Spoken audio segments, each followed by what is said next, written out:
Good evening, everyone. Can I please have a motion and a second to reconvene the public meeting? Motion. Second. All in favor? Aye. Motion carries. Can we please all stand for the Pledge of Allegiance, followed by a moment of silence to honor our servicemen and women? I pledge allegiance to the flag of the United States of America and to the republic for which it stands, one nation, under God, indivisible, with liberty and justice for all.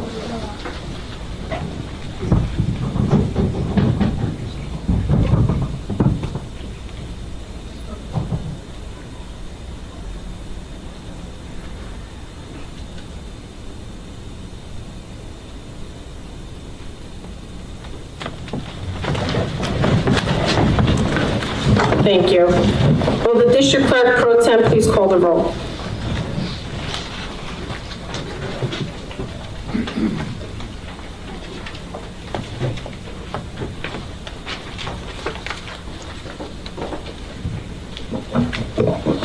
Mrs. Ian Natali. Present. Mrs. Di Lorenzo. Present. Mrs. Napolitano Furno. Present. Dr. Centmore. Present. Mrs. Mallon. Present. Mr. Kohler-Hefar. Here. Mrs. Poppy. Present. Mr. Hauser. Here. Thank you. Can I please have a motion and a second to accept the minutes of the February 26, 2024 meeting? Motion. Second. All in favor? Aye. Aye. Motion carries. Can I please have a motion and a second to accept the minutes of the February 29, 2024 meeting? Motion. Second. All in favor? Aye. Aye.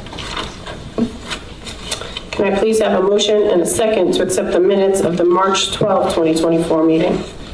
Motion. Second. All in favor? Aye. Aye. Now for the fun. So we are all here to honor some special student athletes, and I'm going to hand the floor over to Mr. Mallory. Good evening, everyone. Thank you so much for having us here tonight to celebrate the outstanding athletic winter season. I'd like to thank the Board of Education, the Central Administration for all their support for our programs this winter, and as always supported all our programs. So in keeping with the tradition, we'll honor our county champions, state qualifiers, and team national qualifiers. And I'd like to thank all our support staff, our coaches, our athletes for making this, and our parents for their support, making this really one of the best winter seasons we've had in a long time. We had 167 scholar athletes. That means they had a 90 average or above. We had 3 scholar athlete teams, girls track, girls basketball, and boys and girls bowling. That means 75% of their roster had a 90 average or better. We had numerous league and individual county champions, which you'll hear about momentarily. 32 athletes received all county honors and 10 made all state. And 2 teams were league champions. What was exciting too is besides our perennial powerhouse programs, which you'll hear about, our boys and girls basketball teams, which have been on the rise, had outstanding seasons. Boys were really competitive. Unfortunately, they lost 7 games by a total of 18 points. So some real nail biters, but they are in the thick of it. They played in the toughest league on Long Island, and it was very exciting because Peter Panero set the all-time school scoring record with 47 points. And Quentin Folks, who we all know about, who had a very serious medical event, will be receiving a special award from Section 11 called the Perseverance Award. So that's a nice honor for Quentin. He'll be receiving that at the county dinner. And our girls basketball team, very, very proud to say, it's been 13 years they made the playoffs. So that was really exciting. We're really proud of them. They've been on the rise for the last 3 years. At this time, I'd like to introduce our various coaches and teams, starting off with our competitive cheer team led by coaches Unterweiser and Iavino as national qualifiers. Come on up.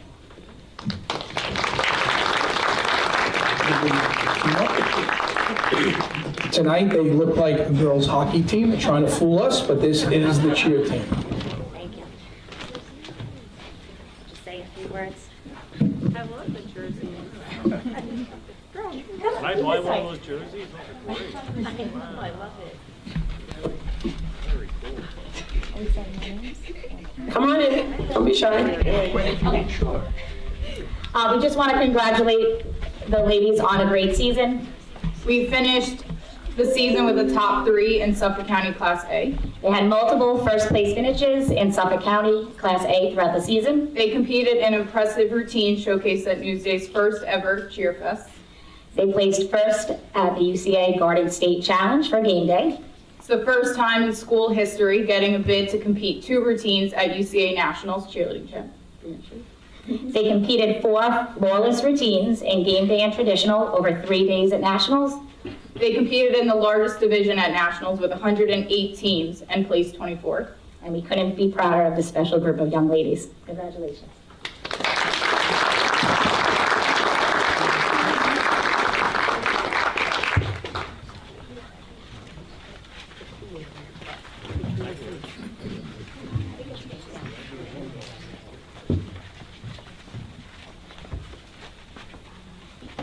Do you want to come in the front? You know how you come in the front? You want to come in the front? Go ahead. They like to go very fast.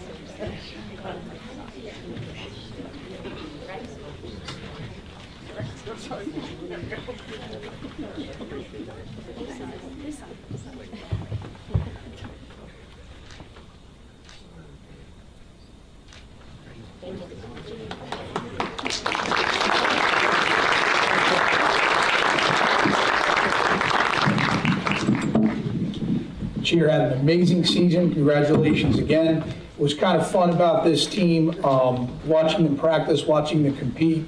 What we're trying to do is put as competitive as we want to be and as serious as athletics has become, especially on the varsity level, we're trying to get our athletes and our coaches to find the joy in the sport again. We can compete, we can be successful. The cheer team proved that. But also you can laugh, you can smile, you can enjoy it, and it was great seeing the smiles all year long.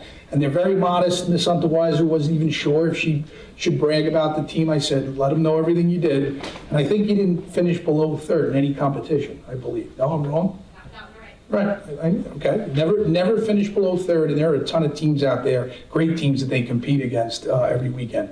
And now I'd like to introduce a sport that we have in the fall, but when they go to the States, they do that in the winter. So we'll take the opportunity now to bring up Coach Prince and Coach Tatone to introduce some special gymnasts tonight.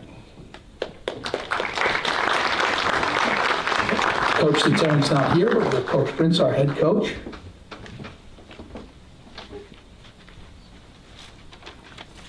Good evening. Tonight I am here to recognize and congratulate 2 of our gymnasts who have qualified for the 2024 state championship meet.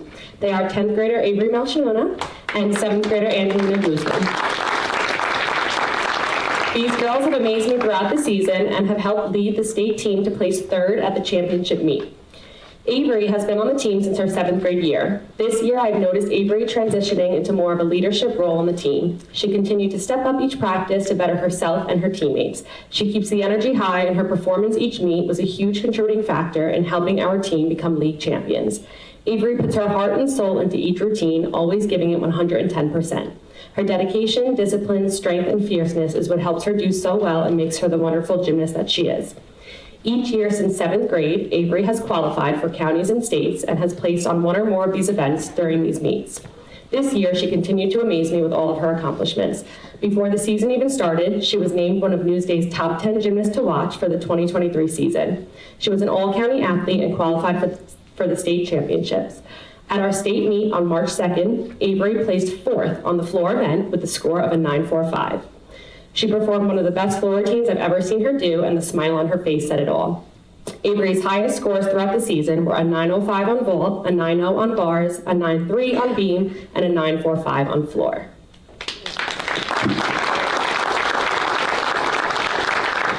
Angelina had an amazing first year on the varsity team. Her confidence throughout the season blossomed, and she was such a joy to watch. She is a beautiful and graceful gymnast who makes the sport look easy.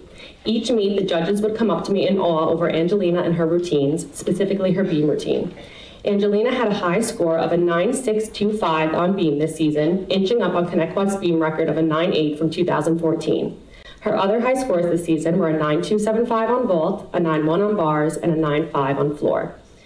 Being a 7th grader on a varsity team is a huge accomplishment within itself, but Angelina then went on to qualify for the county meet and the state meet this season. Angelina finished the New York State Championship meet by placing 2nd on the floor event. She's left an incredible mark on this team already, and I am excited to see what the future holds for her. Both girls have made me such a proud coach. I couldn't have asked for anything more from these two gymnasts. Gymnastics pushes your bodies to the limits, but these girls continue to work hard every day, and it paid off. Congratulations to all of your success.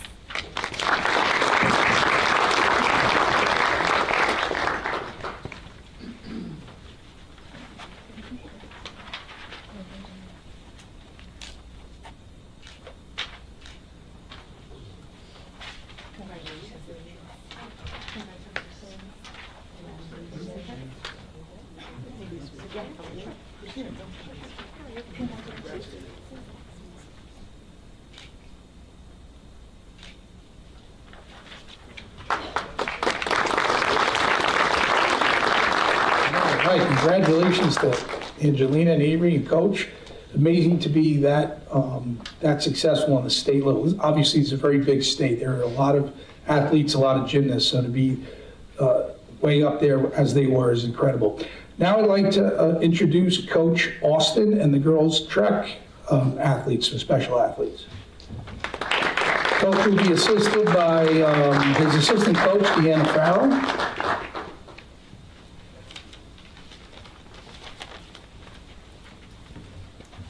We are still waiting on one of our girls. She's running a little bit late. Okay, so I just first want to start with a rundown of the team's accomplishments this year. The team finished 2nd in our league, coming in 2nd only to the top-ranked team in the entire county. It finished 5th in the county meet.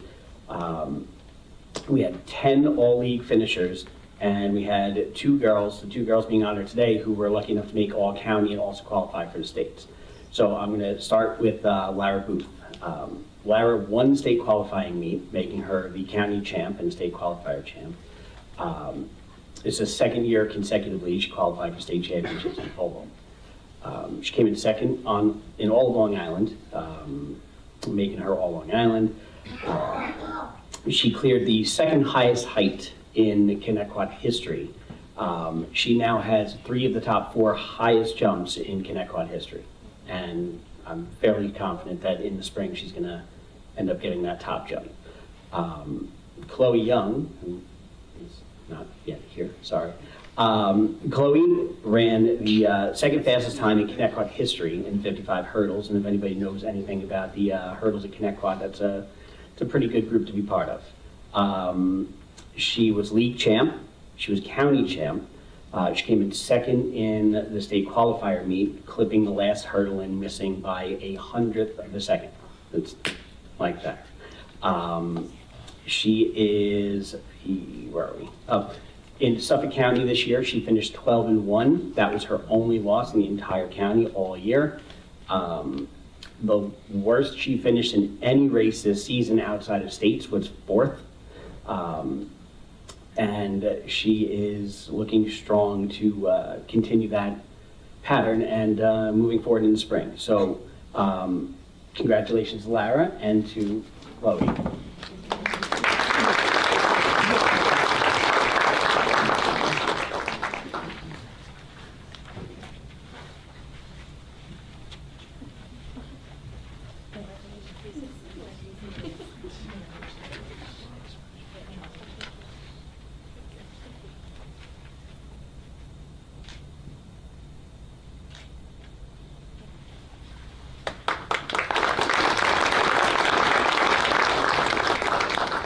We know Laura's also an all-everything diver. She's been up here many times, a daredevil, pole vault, diving, scary stuff. She's fearless.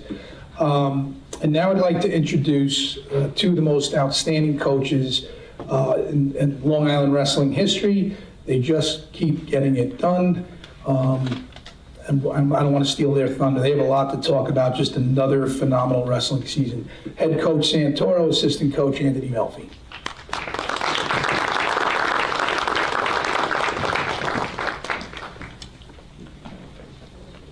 I'd like to introduce Jaden Medina, team captain. And I should mention that Coach Melfi was our first all-state wrestler, and now he gets to pass that along to the other guys. Under Jaden's leadership, a couple of quick team things. The team was league champions all 4 years that Jaden was in high school, and that's not an accident. He's a big part of that. This year, the team battled to the finals of the Suffolk County Dual Meet Championship. Again, Jaden was the main man. All right, the team record this year, 20 wins, 1 loss. Some outstanding individual stats for Jaden. First and most important, he's a 90-plus student. He's been accepted at several schools, good schools, and he's making his choices now. He had most pins on the team. He set a new school record, which is hard to do at Connecticut, 49 wins. That means he never came off the mat. Tournaments, dual meets, so forth, 49 wins. He's a member of the Suffolk County Century Club. He's a 2-time league champion. He's a 2024 All-County wrestler. Tough to do in Suffolk. He's the 2024 state qualifier. In the state tournament, since Jaden did not win the county, when he got put into the state tournament, qualified, he was an unseeded wrestler. And as you know, when you're going from Buffalo to Montauk, there's a lot of good wrestlers. Jason upset the 3rd seed from Western New York and made All-State. Ladies and gentlemen, this is our top wrestler for the year, and now an All-State wrestler, Jaden Medina.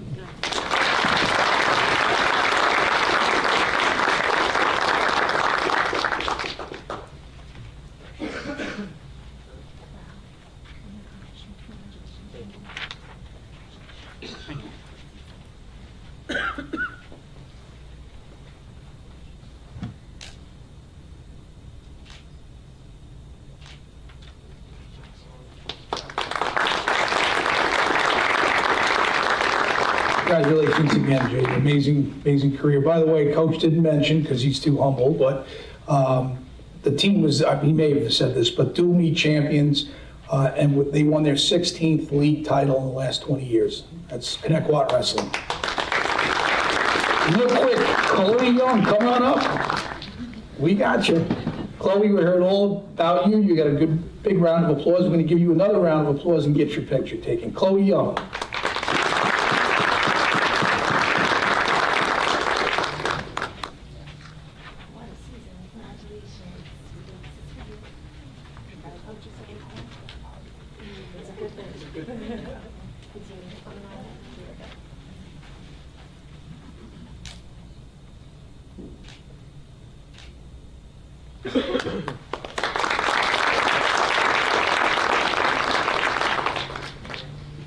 Okay, now we'd like to bring up Coach Chicalone, our head boys swimming and diving coach.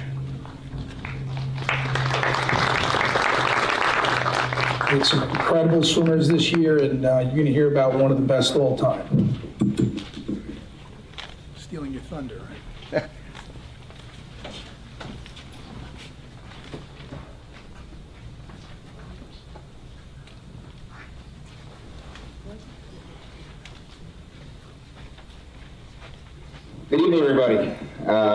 First off, I'd like to thank Mr. Valori for all his support throughout the year. I'd like to thank the board for having us here tonight. This year, we had 7 athletes qualify for the state meet, the New York State Championship, and it absolutely gives me great honor to honor these remarkable young men. 4 could not be here tonight. Their dedication, perseverance, and their talent have definitely taken them to their achievement of the pinnacle high school swim. This year, we finished 2nd in our league. We finished 2nd in the county overall. This year, we broke 9 school records in the 200 IM, 50 free, 100 free, 100 fly, 100 back, and the 100 breast. In addition, we broke 3 relays, the 200 medley, 200 free, and 400 free relay. We were all Long Island in the 200 medley relay, 200 free relay, and the 400 freestyle relay. And to be all Long Island for swimming, you need to be in the top 3. And in fact, we were the #1 400 freestyle relay this year. So congratulations, gentlemen. We had 2 all leagues, 7 all county qualifiers, 4 all state, and 4 all Long Island qualifiers. We crowned 4 county champions in 100 fly and our 400 freestyle relay. As I said, some guys could not be here tonight. Our 7 qualifiers, Braden Black, who was a state qualifier in the 200 free, 50 free, and a county champ in the 400 freestyle relay.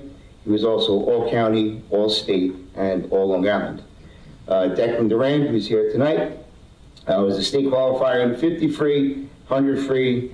He was all state in the 200 free and 400 free relay, all county, as I said, all state in his individual, and all Long Island. Carter Jones, who could not be here tonight, he was a state qualifier in our 200 medley relay and all county. Jack Milligan, again, could not be here. He was a state qualifier in the 50 free, 100 free, 200, 400 free relay, county champion, and all state, all county, and all Long Island in that relay as well. Max Schwam, state qualifier in the 200 medley relay, and he was all county. Dean Smith, who's here tonight, was a state qualifier in 200 medley relay and 500 freestyle relay, and all county in 500. And we have Tristan Weingarten here, who's probably going to walk out of Connecticut. He's graduating this year, the most decorated swimmer in Connecticut history. He was a state qualifier in the 50 free, 100 free, and he was part of our 200 and 400 free relay. He was a county champion this year in the 100 butterfly and our 400 freestyle relay. This year alone, he broke the 200 IM, the 50 free, the 100 free, the 100 fly, 100 back, and 100 breaststroke records. So he's leaving here holding 10 out of the 12 records in Connecticut history.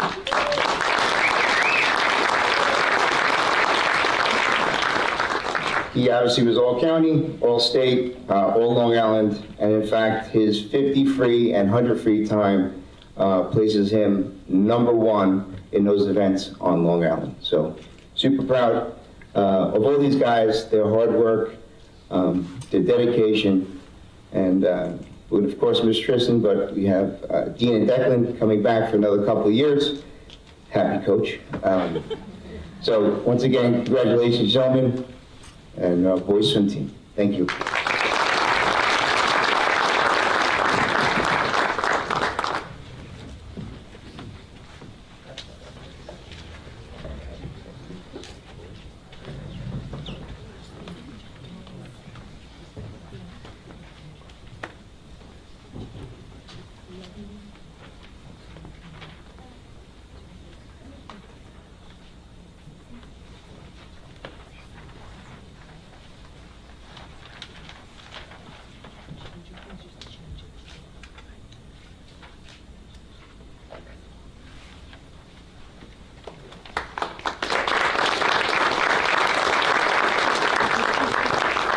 I don't want to embarrass Tristan, but I just want to say that, we've got a lot of variables. We have a lot of issues in the modern era of athletics. We have so many great kids that play sports in Connecticut.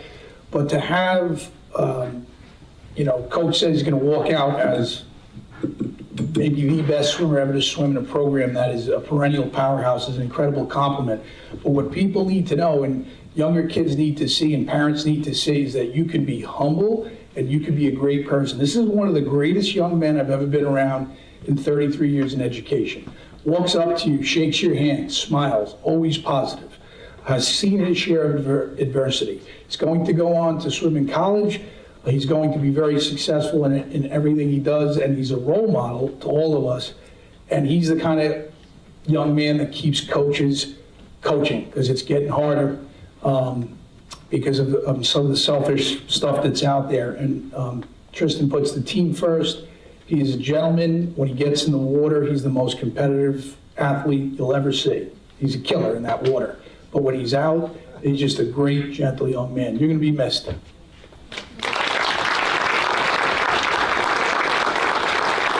All right, speaking of some greatness, we have Coach Shelby White, who's turned this boys track program around the last couple of years and now just keeps racking up league championships and maybe shooting for another county in the spring. No pressure, Coach. Coach White and the boys track team.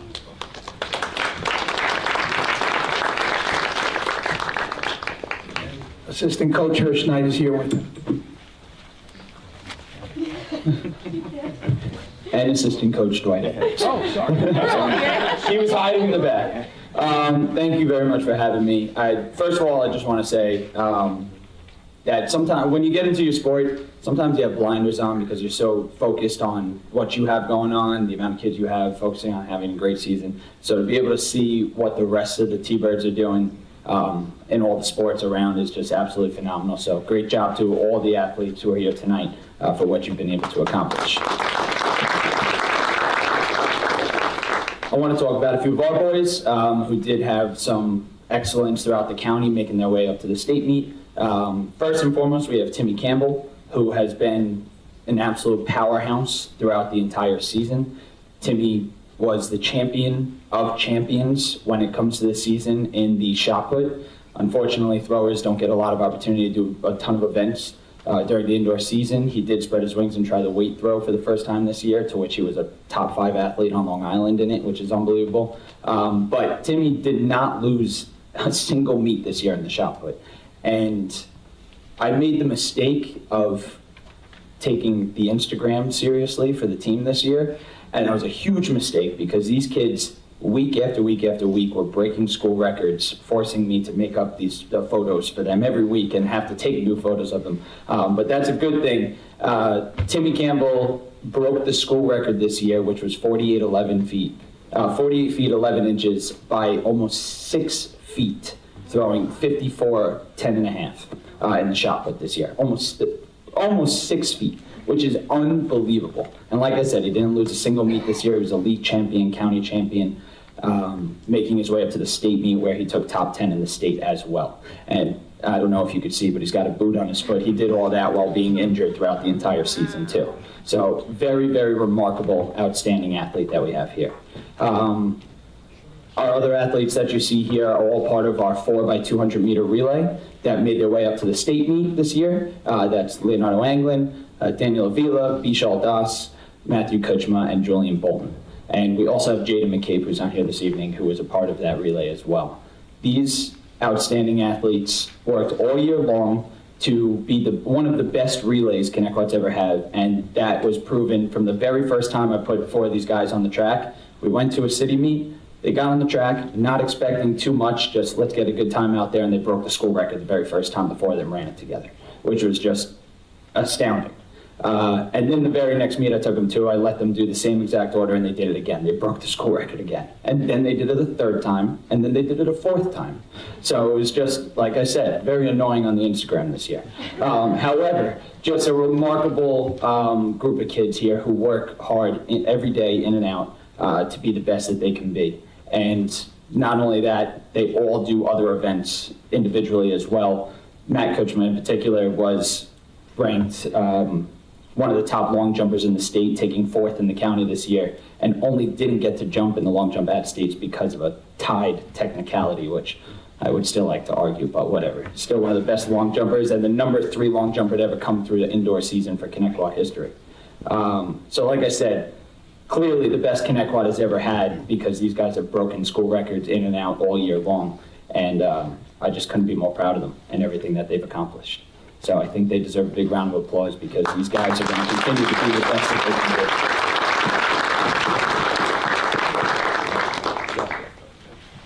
As they're getting ready for the picture, I really was remiss in not introducing Coach Edwards. Coach Edwards works with our discus and our shot put, and really one-on-one with Mr. Campbell here, who is the best around. So, Coach Edwards, thank you again, especially all the work you've done with Timmy.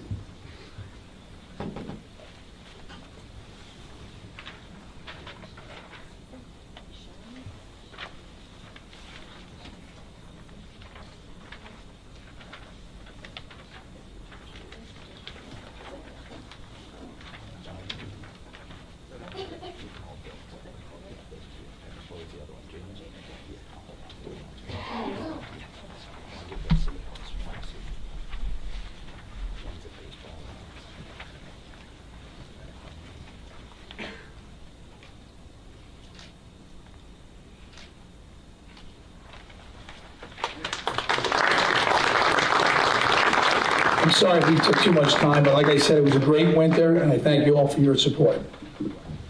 No, thank you very much. Congratulations to all our athletes, to all our coaches, to all our parents for all your support. Good job, everyone. Next, we have our budget presentation. Mr. Hauser.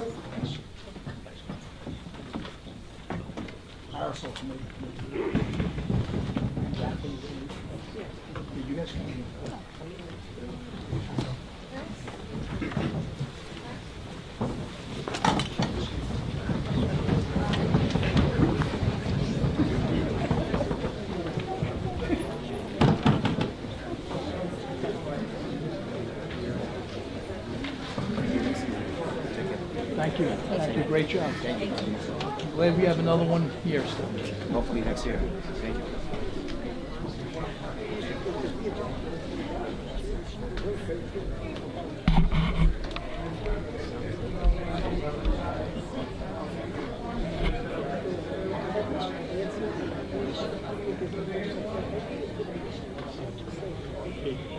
Big. Nice. How nice of them, right? I miss you. Honestly. 100%. I mean it. I miss you.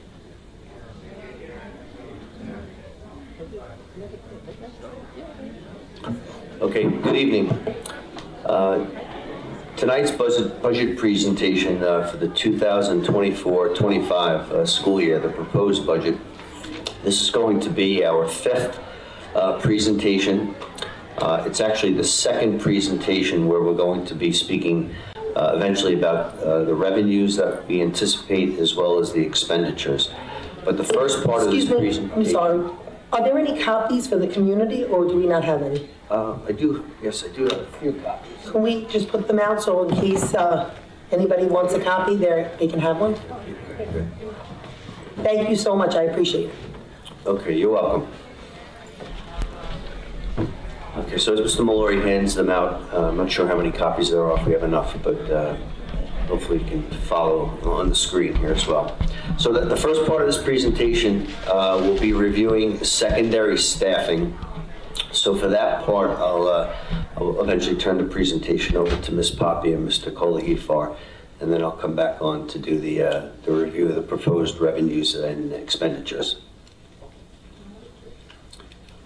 There we go. Okay, so I'm on page 2 of the presentation here, which is just the budget calendar to give everyone an idea of where we started back in January and where we are today at March 26th, which I highlighted in yellow. We're about 3 weeks away, tentatively, from the board actually adopting the proposed budget. And then at the very bottom of the calendar, will be May 21st, which is the actual budget vote, as well as the school board election vote.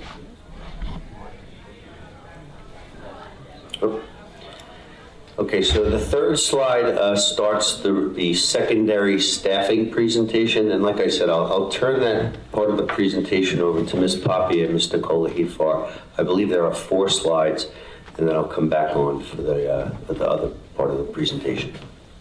Well, thank you, Mr. Hauser. So the board should know that this budget we've been trying very hard to manage the finances as best we can without the need for excessing. Right now, we are trying to save through what's known as attrition, or as people are retiring or vacating a position. We are looking to not have that, position in the budget. So these are several, 6 to be specific, positions that we are going to be not rehiring for, and we will realize the savings not just in the salary, but in every other expense as well, including health insurance and FICA costs and TRS or ERS costs, depending on what the situation would arise. As you can see, the top of that list is an administrator for assessment, instruction, and data. It's a very long title, but I didn't feel that it would fit properly on the slide, so it's just administrator for assessment is a 1.0 position. For each administrative position, the district is roughly saving about $170,000 between, again, salary, benefits, FICA costs, TRS, things of that nature. We have 7 teaching positions that are being vacated by retirees, and therefore no one is being accessed, no individual body.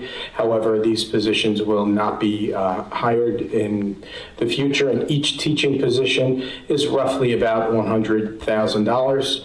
And then we have a clerical position, which unfortunately we cannot, there is a clerical retirement. We are going to be not hiring that position, but we still need the service of that clerical person, and we will only be able to manage a 0.5 reduction in that position.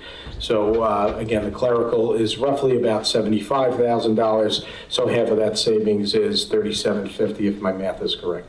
I'm going to interject at this point, Mr. Kolahifar, and thank you and all the work that you, Ms. Poppy, and our cabinet have been doing throughout this process. So let me just chime in at this point and give an update on where the state budget is. So the state is supposed to adopt the budget by April 1st, and we are quickly approaching that day. April 1st is the day after Easter Sunday. So we're not optimistic that the state is going to adopt their budget by April 1. Anything's possible, but it's already Tuesday, so we're getting closer. And as everyone knows, you've been following, you've been listening to our budget presentations, you've been following our neighbors. The governor and her proposed executive budget is cutting state aid for a lot of schools, some to huge amounts. We're certainly on that list that she has proposed a state aid cut. So as a superintendent of schools and as a cabinet, we're doing everything we can to take advantage of the retirements and vacated positions, as Mr. Kolahifar said, the attrition, to avoid the accessing of current people in their positions. But we are going to need the state to adopt a budget where Connecticut not only sees their state aid be maintained, but we are also going to need to see a decent increase as well. And we're hoping, we're advocating, this board has advocated, superintendents, myself, our locally represented officials in the Senate and the State Assembly, for a fair increase in state aid from the current year's numbers into next year. And so we're hoping that the state will finalize a budget as close to April 1 as possible, hopefully before the April 9th budget workshop, the public budget workshop. We're keeping our fingers crossed. And hopefully that budget will include a fair state aid increase for Connecticut. Because if it doesn't, then the amount of difference that we're trying to make up in revenues and expenditures, we're not going to be able to go to the savings account to that extra extent, and we are going to would then have to consider accessing of positions. We're trying to avoid it. We're advocating. We're hopeful because we know both houses of the state legislature have put in their proposed budgets to see that fair increase for districts, including Connecticut. But there's still that tug of war with the governor's office, and we're still working on this timeline. So I just want to make that clear to piggyback what Mr. Coley-Farr was saying. And I'll take in the next slide. This represents a complement to the elementary class size presentation that was part of the Board of Education meeting at the end of February.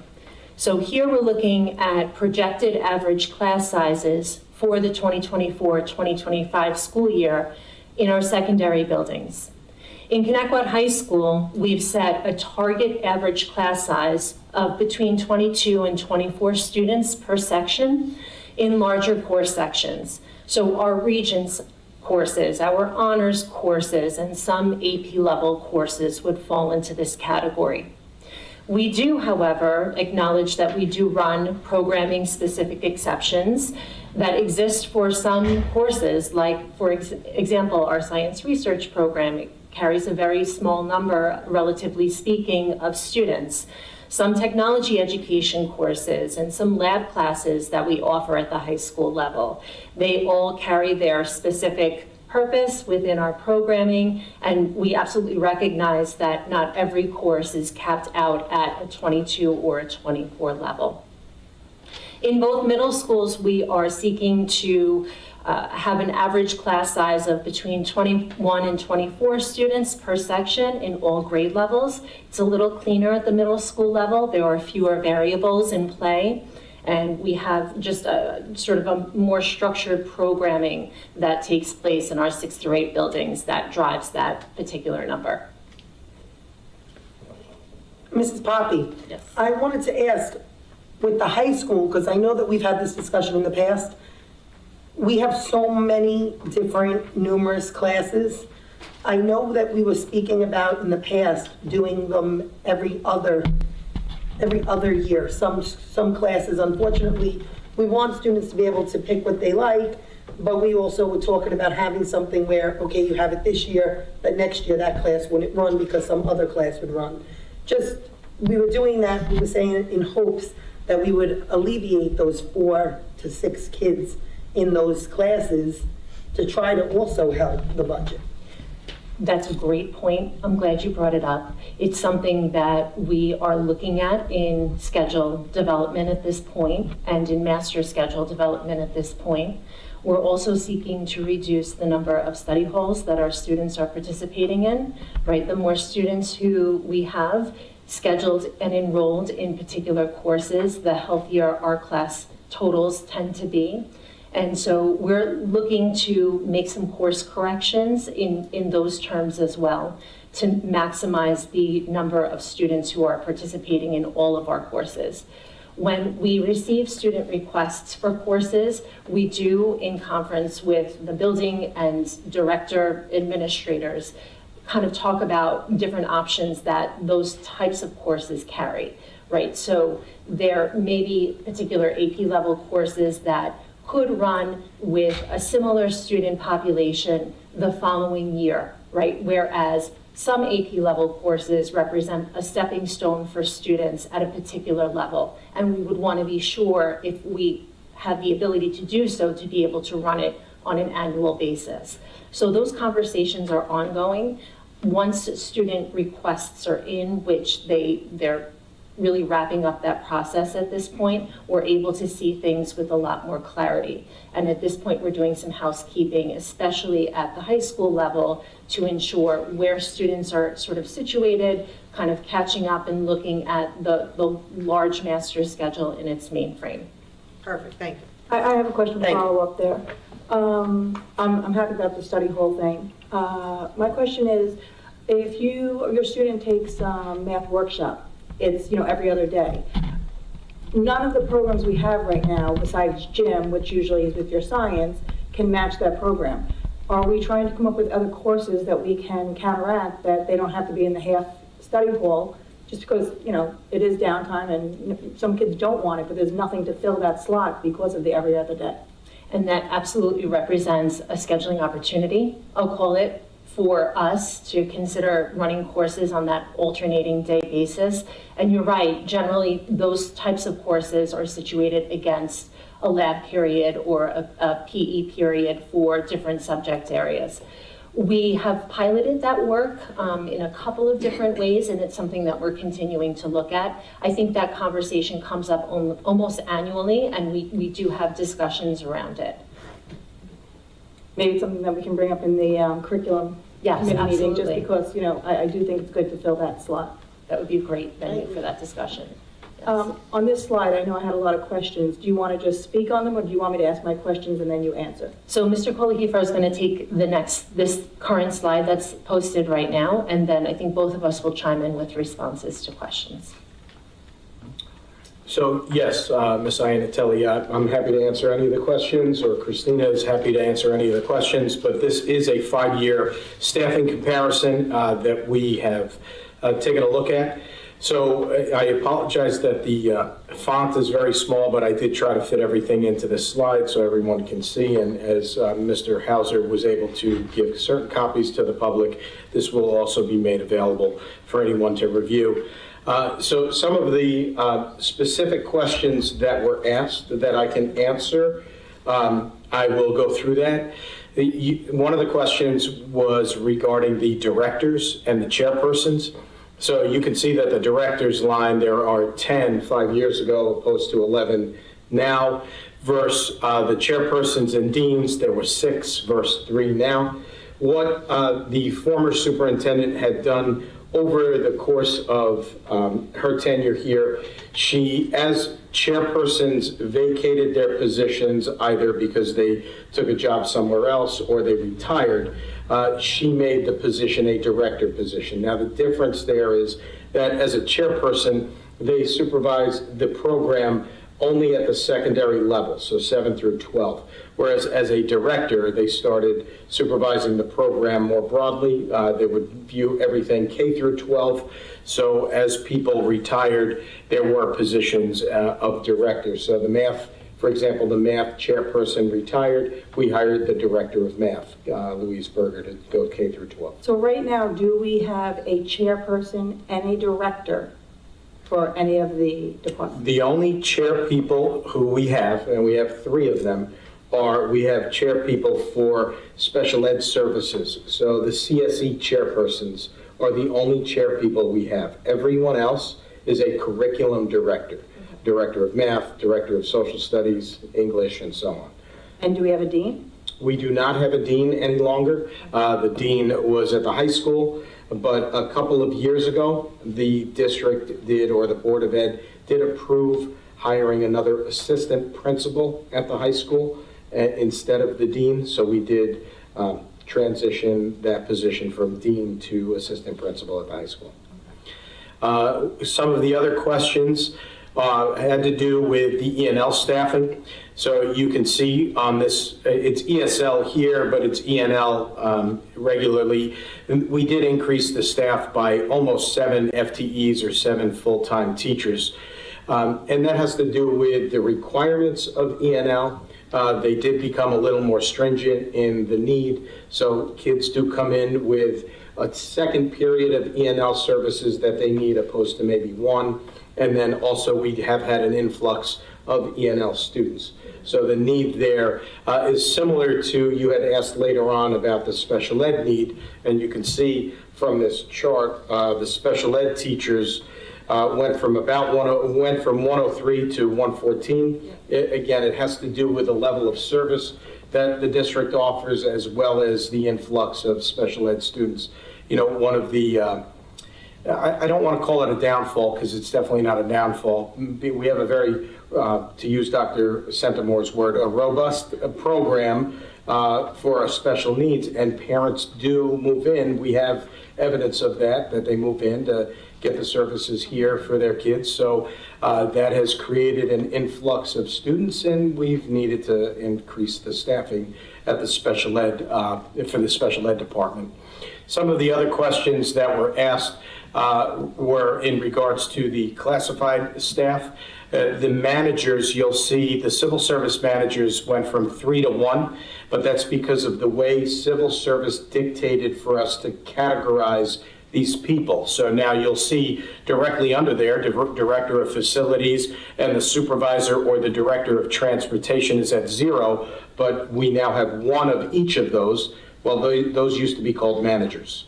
So they were managers, we have 3 of them. Now we have 1 manager, and we have 1 director and 1 supervisor. So while it may look like it's somewhat different, it's really the job function is the same, and we have not decreased the job function there. One of the other non-certified or classified staff that was asked was in regards to the head and chief custodians. You'll see that the head and chief custodians went from 11 to 12 because after COVID had happened, we had added 1 head custodian to the central office building. On my paper, it was 10 to... It was, I recounted, so there was a little bit of a problem on the initial one that you were given because my predecessor, Mr. Annucci, had calculated his FTEs differently than I did, and I didn't realize that until yesterday and then again this morning. So I had to reconfigure the numbers to match what I'm saying, so there was an apples to apples comparison. So where he was considering, for example, he was talking about the driver assistance. You'll see that we had 25 years ago, and now we have 22. I believe on the initial paper that you had asked about, there might have been 8.6. 8.6 because the driver assistants work 3 hours a day. He was not counting them as full bodies.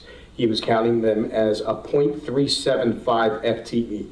So even though it's a 0.375 FTE, what does that mean? That's, the average household has 2.3 kids. No, it doesn't.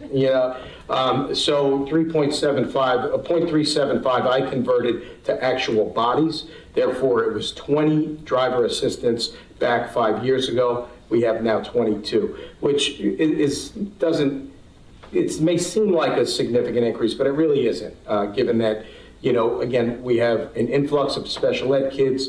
We have kids on smaller buses, so we have a need for driver assistance on those smaller buses. So that's where we are at this time.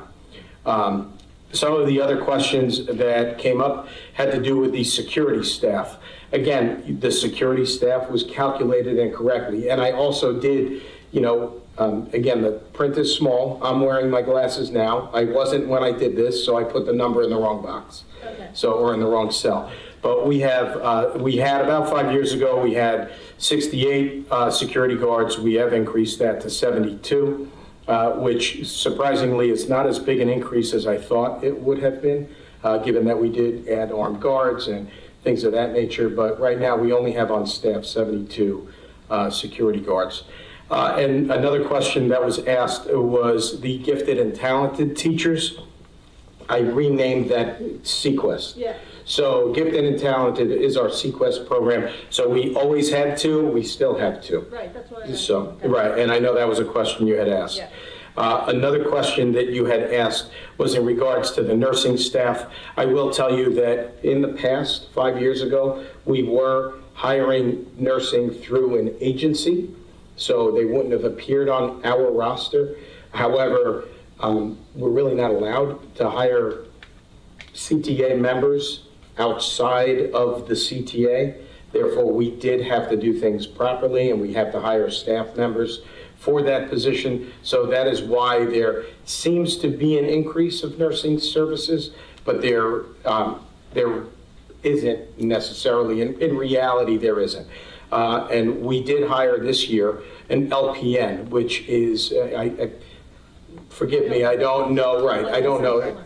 No, I know what it stands for. I just don't know the level of expertise with an RN versus an LPN. I don't know why we chose to go with an LPN, but I don't think that they're allowed to administer medication the way an RN can administer medication. And in this particular case, we didn't need the person to administer medication, so we hired an LPN. And that's the first time we've done that, but we're really desperate and searching for certain positions, aide positions, bus driver positions. So I am putting a plug out there to, contact my office if you want a job as an aide or a bus driver or even a nurse. So we do have that need. So that's where the staffing numbers are at this point. And, if I'll take any questions on this slide before we move forward. I'm happy to see the increase in, obviously in security, and I even want to see one more, like we had spoken about with central office, make sure that all staff is protected as well as students. I also would like to see, I'm happy to see special education having asked for those smaller classes and seeing the influx, that we were able to move with that and make sure that their services are provided to the best of our ability. Right, and that's why you'll see an increase to the TA and the aide spots as well, because on the IEPs, students will have the need for a TA or an aide in a particular classroom, and therefore those numbers increased as well. The only thing that I was looking at was the assistant to the superintendent for special ed. There was one and now there's zero. Now, I was on the board that year. We're coming on and I don't remember. I don't know if what I'm thinking is, did you guys mean the Assistant superintendent? No, there was an assistant superintendent, and then there was a director, and then there was an assistant director. And now we only have a director. Correct. So is that what that's reflecting? Because it says assistants to superintendent for special ed. So Jackie, yes, that is. And I probably should retitle that to say director of special ed, because the assistant director is captured in the director line. So I apologize for being confusing. If I will correct that before. No, it's fine. I can do it on here. I just wanted to make sure that I was right, because I just asked Dr. Superintendent. Dr. C about, I said assistant to superintendent for special ed. I'm like, I don't remember that position, but I know that we had the three, and I'm even for the assistants to have an assistant director for our director, because we have such an influx, and because we really do need to make sure that all children who have special education needs and are special needs, especially those that are on the spectrum and have not been diagnosed yet, that we make sure we have enough staff in place for that population, especially since it is, while our enrollment is declining to some degree, this year it's leveled, it's the increase in special ed is going up. So for that, I'm glad to see that. No, it is, and I'm going to give a plug to Ms. O'Hara, our Director of Special Ed, who was awarded tenure at the last meeting, and she does a great job, and she advocates for all the parents and all the students in that regard, so I know we're working with her, and certainly we'll look at that. Appreciate all she's doing, especially since she's doing the job of 2 to 3 people. Reza, I really appreciate all the answers. If you could just answer the health question, why we increased the health teacher staff? I apologize, I skipped that question. It's okay. So a couple of years ago, Mr. Mallory brought a proposal forward to the Board of Education to change the way in which health education is done. It was being offered to seniors, and he wanted to bring this to the 9th grade, but we couldn't just haphazardly just switch it to 9th grade because there were seniors who still needed help. And we're still in that transition at this point. So I believe so. Then when I spoke with Mr. Mallory this afternoon or this morning, we are still working on getting some more seniors the help that they need that they didn't have when they were freshmen or sophomores. So we're in that place right now. So next year I should see a decrease if this is the last year of that transition? I would imagine that we're going to see a decrease in health, but as Dr. Centimore had said, we are trying to do as much as we can without accessing individuals. A lot of the health teachers have their PE certificate, so they'll be able to manage that. If we can get that and not have to access bodies, that's what we're trying. Oh yeah, I'm all for moving around. Yep. Making the best of what we have. Absolutely. So looking at this 5-year staffing history as a new first-year superintendent, what speaks to me is the commitment of the current board, previous boards, the administration, to address the needs of all of our learners, general education, students with special needs, students with English language learning needs, putting those supports in place whether it's the TAs, the teacher aides themselves, looking at the academic side, looking at the wellness side. Obviously, we're going through a budget development process because we're trying to make ends meet, but you can see the commitment of the district over these years to address the needs of all of our students. Speaking of addressing the needs of our students, let's see if I can get this to go. Oh, please. Christina, can you just hit back on the presentation? Oh, I got it. Come the end of September 2024, we are going to see the expiration of our very generous COVID relief grants. So some of them have already been extinguished and have expired, and there are still some active grant monies in play for the remainder of this school year through the summer, and they will close by the end of September, right? So for Connecticut, in relative to staffing and relative to faculty, that does represent what some districts are calling a funding cliff in terms of staffing, right? The support for these roles is no longer going to be available through those COVID relief monies. As a district 2 years ago, we agreed to use parts of those monies toward establishing an instructional interventionist program at our elementary level. And we also agreed to invest in a district-wide outreach counselor who is essentially a visiting social worker, district-wide. And so we're faced with, in developing this budget, determining homes for those individuals or not, making more with what we already have, and potentially reimagining programming. So the district has moved forward in establishing that district-wide outreach counselor within the proposed budget that sits before you this evening. And in terms of the elementary instructional interventionists, that represented 9.0, that's 9 positions for the last 2 years. We have recognized that the proposed budget won't be able to support all of those positions. And we also simultaneously recognize the incredibly impactful work that those individuals have provided for our students and our faculty over the last 2 years.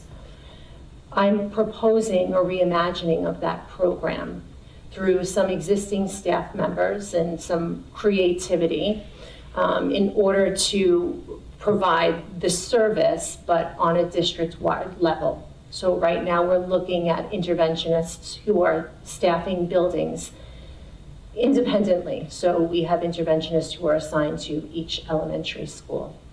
And this proposal would cause this role to become more of a district-wide position.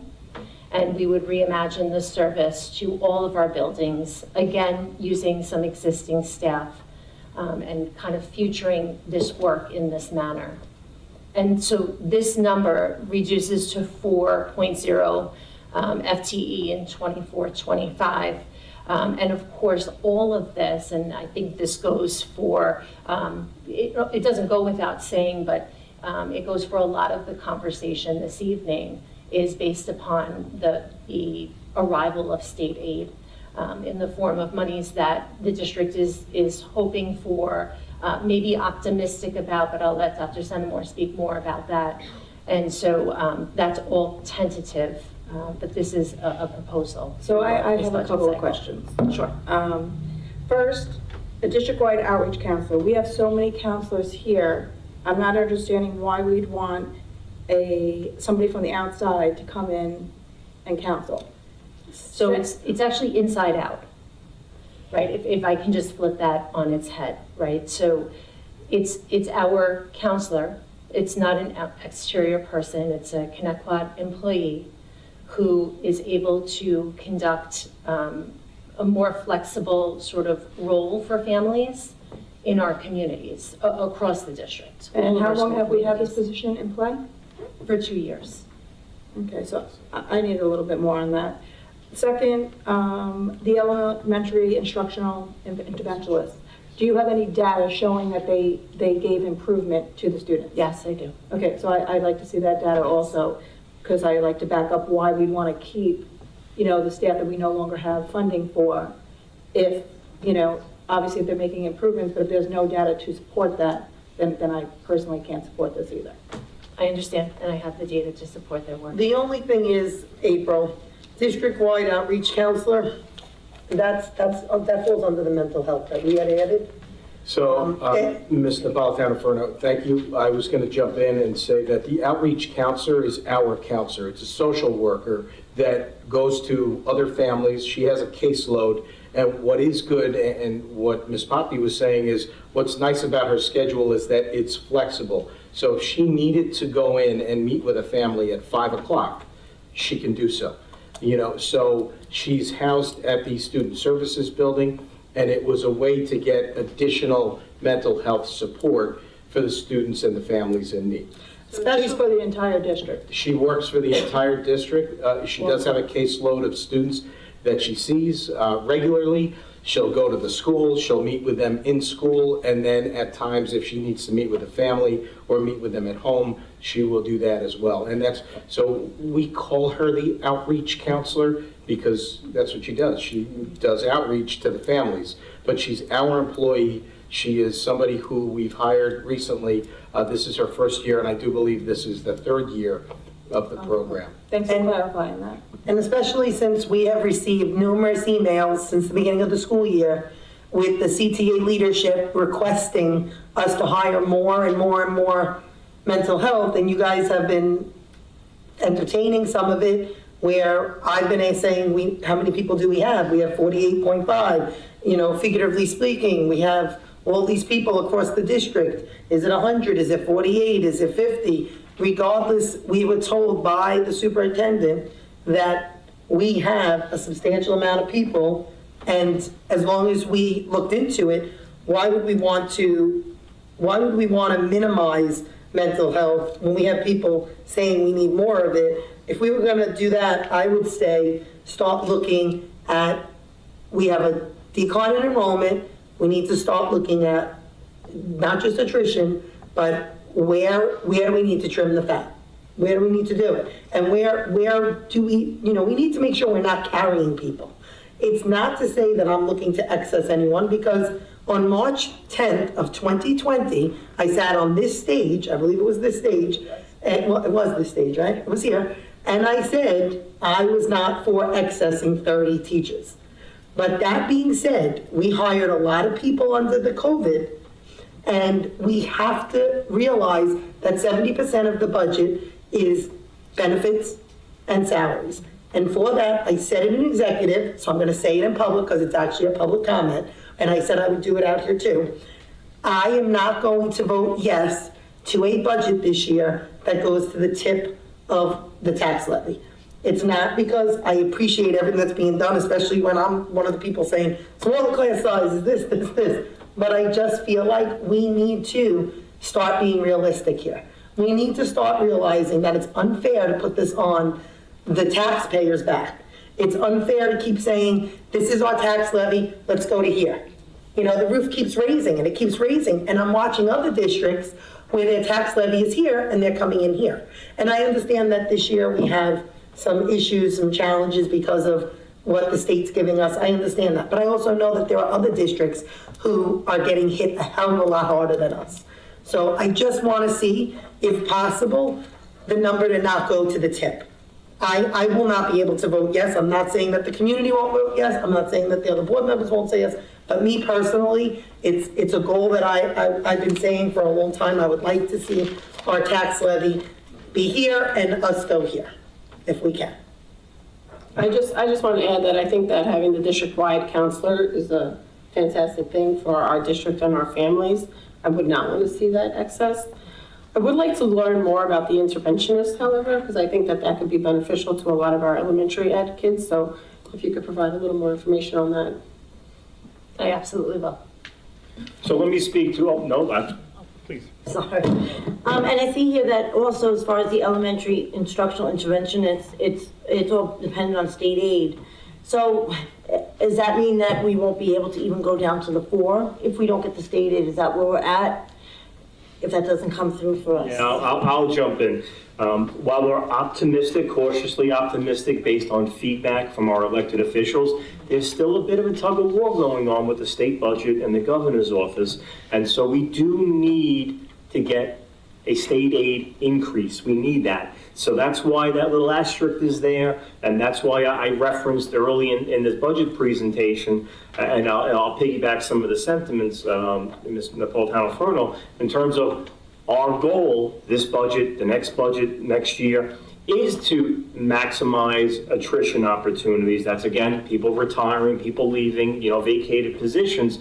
But I can't guarantee for, as we, go into the final stretch of this budget and in future budgets, that we're going to be able to avoid accessing the positions. I can't guarantee that. In terms of carrying staff, again, if the budget is flexible enough and we're getting that attrition, then we could have this multi-year plan where we take advantage of that. But, it has to present itself. And I certainly have been part of budget developments in other districts I've worked in where we did not go to the max of what our tax cap formula. And I appreciate the fact that as a board, that's something for the 5 of you to discuss. If we can come in just a little bit lower than what our formula allows, and still avoid the excessing and not overburden the savings account in terms of the fund balance and the use of reserves, we absolutely will try in the coming weeks. I want to just touch upon mental health. I am not recommending that we reduce our current mental health staff. I do recognize that one of these positions have been COVID funded, and I am looking to maintain. But something that I said earlier this year, I believe I said it at one of our board meetings, I'll say it again now, is that we do have a good number of mental health professionals. We also have staff that in other capacities like behavior interventionists that play a key role in mental health as well. And something that we've been very active for the last several months with the Student Services Department, with our Special Education Department, with our Guidance Department, is looking at our existing staffing, looking at partnerships, our outside partnerships with PM Pediatrics and YES and Family Service League, and seeing where can we maximize our efficiencies and what we've already invested in terms of our own people, our own staff, and these external partnerships. So I just wanted to touch upon those areas.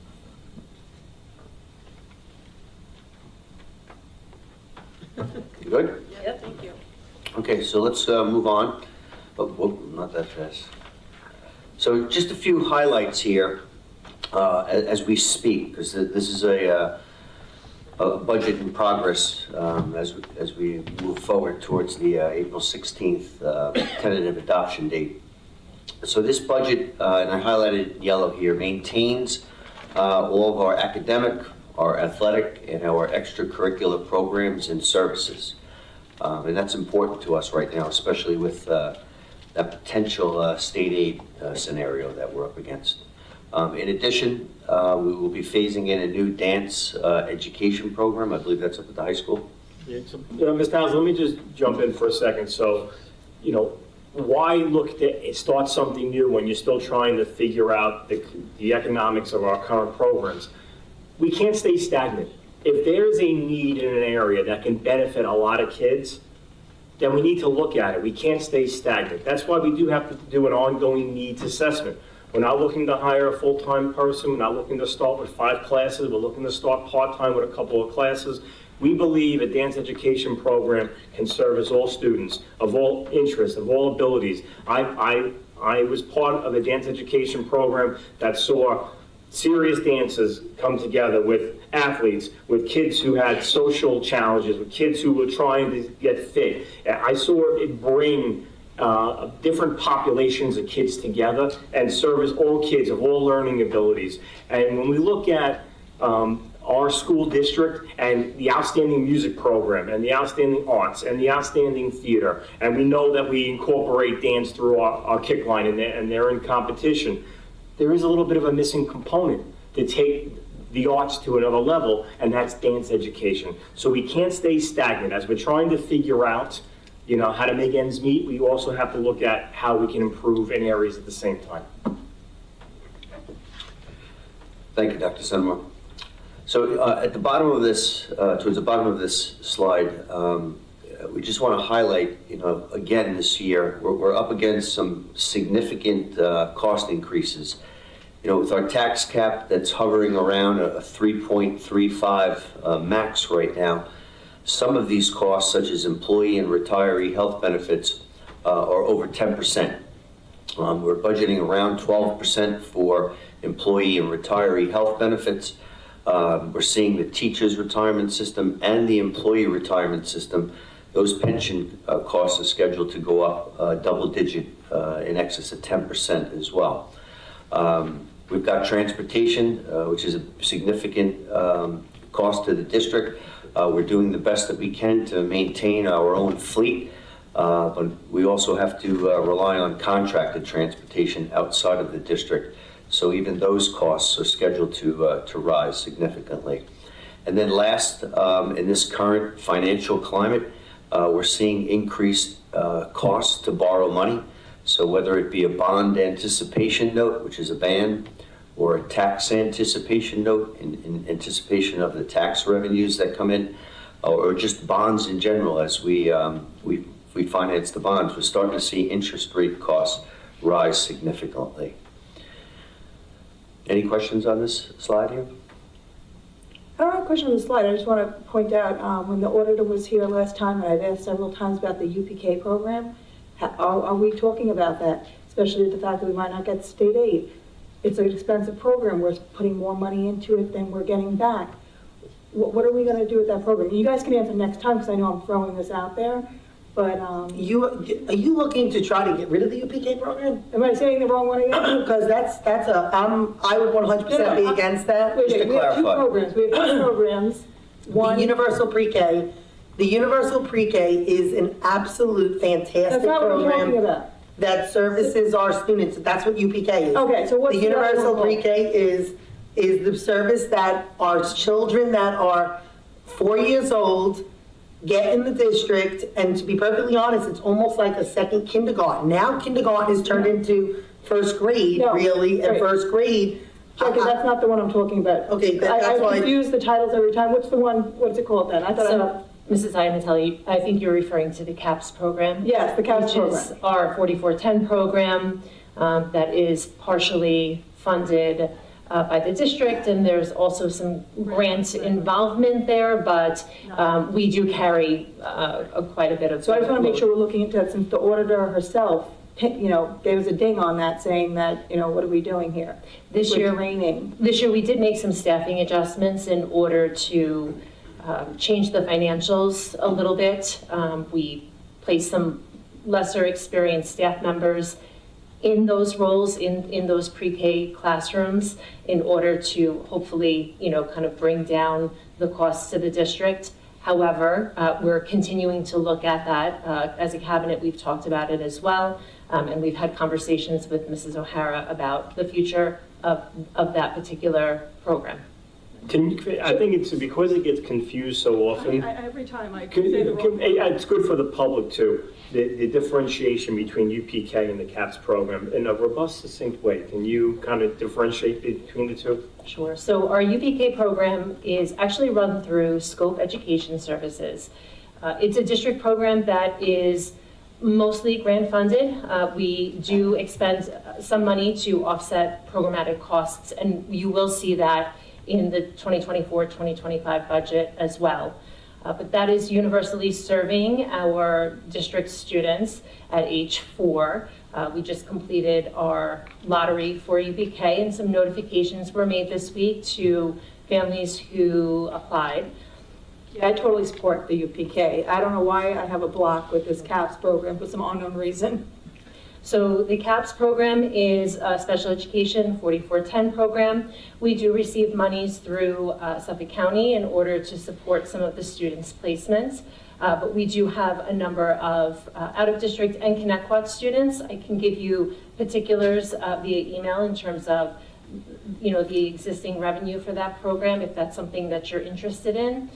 Those students carry IEPs with them, and it's a specialized pre-K program essentially to suit their specific needs. That's housed at Basti Elementary School, so it does carry programmatic requirements in terms of class size, in terms of TAs who are assigned to that program, as well as clerical staff. It's sort of a school within a school, in essence. I would not be against touching a special education pre-K.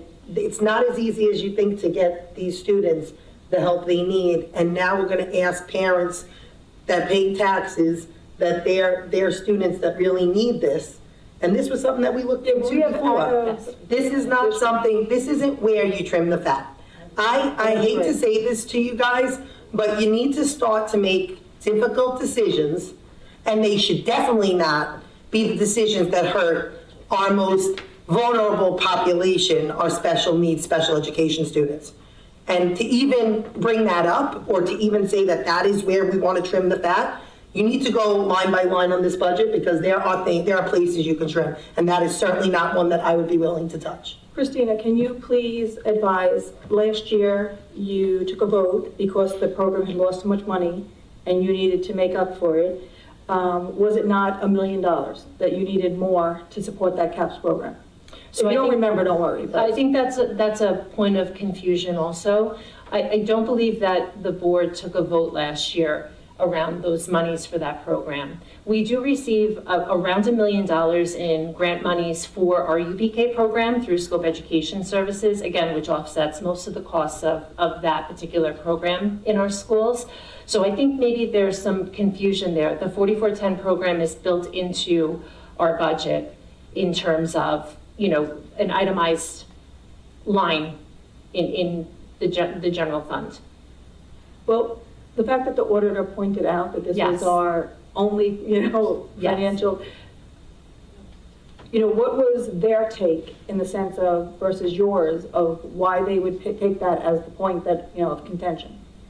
So I think, and Mr. Hauser, feel free to jump in at any time, I think the auditors were looking at it as, a place where we saw a delta in terms of in the negative, right? The program was running in the red, and they recommended to try to make some adjustments in order to ameliorate that status, right? So one of the specific suggestions that they made was to take a look specifically at staffing. We had already had an eye on that. The staffing component was that we had some seasoned teachers who were facilitating the program, and so we made some moves to put in less experienced teachers and less seasoned teachers into the program to kind of help ameliorate the salary differential there. And we were successful. It's not going to appear to be in the black, so to speak. It's not going to appear to be financially solvent again. And the auditors will, Mr. Hauser, you know better than I do, but I'm expecting the auditors to highlight that as an area. But that, I can remember different conversations over the years amongst the Board of Education and acknowledging that that program was not fully flush in terms of its expenditures and its expenses to the district. So we continue to look at the economics of that program. I just want to be clear to the public. It is not a program that we're looking to change in terms of the quality of services, mandated or not. So anything that involves early intervention services, whether it's on the general ed side, the special education side, we're certainly not looking to make any changes to any of those programs. And if we have to make, I know the tough decisions, the tough recommendations when it comes to staffing comes from your superintendent of schools, and I'm certainly, not one to shy away from it. I'm trying to do things through attrition. But if the aid especially doesn't allow, or if, as we go from this budget to the next budget, if we keep seeing double-digit percentage increases in things like health insurance and interest rates are high and retirement rates are high, then those tough decisions come from me in terms of staffing and potential excessing. But looking at early intervention programs for general ed and special ed would not be on the radar.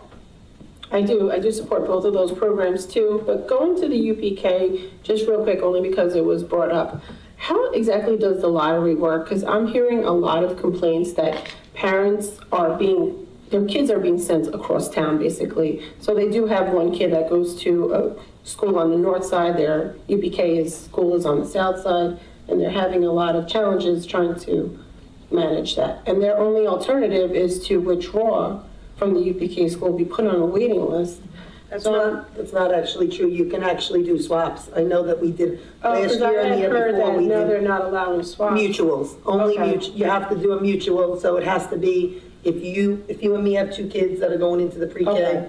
your child is, I'm just using it, your Sure. child gets Slocum, my kid gets John Pearl, and you and me want to switch, as long as we're doing a mutual, a child for a child, you can do it. Okay, I was not aware of They've done it in the past for several children that I know, because I've actually called last year for a couple of children that needed some, parents that didn't know what they would, didn't know where they had to be guided to, so I made the call to. Okay, thank you for that clarification. Is there a way to streamline the process so that there's not so many issues, or that the home address is taken into consideration? So the home address is taken into consideration. Our lottery operates just a little bit differently than I think what the general perception of lottery is.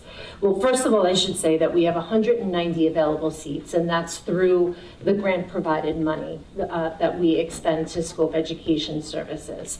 So we seek to fill those seats in 4 of our elementary schools: Basti, Slocum, Idlehour, and John Pearl.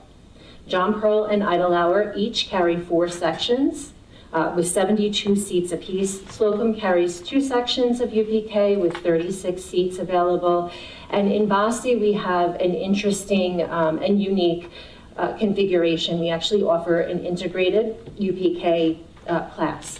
So we have a special education teacher that is a Connecticut teacher, and they are partnered with a Scope education teacher, and they instruct a group of 18 students, and half of them are special education, half are general education. And so we kind of partner with Scope on that site. So Basti does carry the Singleton ICT class.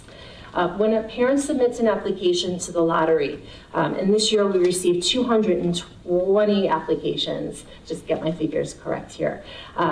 What we do is essentially acknowledge that a completed application is then a viable candidate for a lottery draw. We held the lottery draw last week, and we essentially configure locations for parents by the closest school with seats available, right? So if you're a Cherokee parent and you had a specific draw in the lottery, right? And the preferred sites, and the parents do list their preferred locations for UPK, are filled at our more north schools, so that would be Slocum and John Pearl, you're then automatically kind of moved to the south end, but you still have a seat. Right, and in reference to what Ms. Napolitano-Ferno was referring to, we found that there is, God bless you, a mutual kind of connection point over social media that's been happening for the past 2 years. So if 2 sides come together, they acknowledge they each received a seat in a specific building, and they're mutually willing to trade spaces, we'll allow for it. But the communication has to be made to my office in order for that to take place. Thank you for clarifying that. I had no idea they could mutually swap. Okay, move forward. Okay, so this slide here is a good summary or snapshot, although there's a lot of numbers and some history here. I tried to focus everyone on some colors. So up at the top left in yellow, we have the proposed expenditure budget. And if you carry that all the way over to the right, to the green column, you can see how much we are proposing right now in the expenditure budget, which is the $224,459,927, and that is an increase of about 4.22% right now. Going down further, there's a bright green line called Add 3%, Hold. It's also referred to as Save Harmless. That's the, I'll call it the mystery number right now. That's what we are hoping the state will come through, the state legislature, when they finally adopt the budget. So when you carry that all the way over to the right, in the shaded green column, we've left that at 0 right now, but that is one of the numbers we are waiting to hear on. A little further down, the second yellow highlight is the amount to be raised by taxes. If you carry that all the way over to that shaded green column, We're at $143,850,268, and that is the maximum amount that we are allowed to collect according to the New York State tax cap formula, and that translates into a 3.35% increase. Going down further on this screen, the community has asked, and we've provided in increments of $10,000 towards the bottom here, based on a home, a residential home, and its assessed value of $10,000. If you carry that all the way over to the right in the shaded green column, the taxes, the school taxes only, not town of Islip taxes, not police, not fire, but the school taxes would be about $2,079.51. That translates, and I'm one column over to the right, into an increase of $67.39 from the current school year budget. And that's also $3.35. So we've broken down in increments of $10,000 to give everyone a better idea of how much the budget might affect their personal situation. Any questions on this slide? All right, just before I move on, about 2/3 of the way down, there's a line, expenditures versus revenues. It's a difference line. In the shaded green column, I left it as a white unshaded. It's $1,867,909. So that's the amount that we are trying to work with, and I'll use the word plug to make this number eventually zero.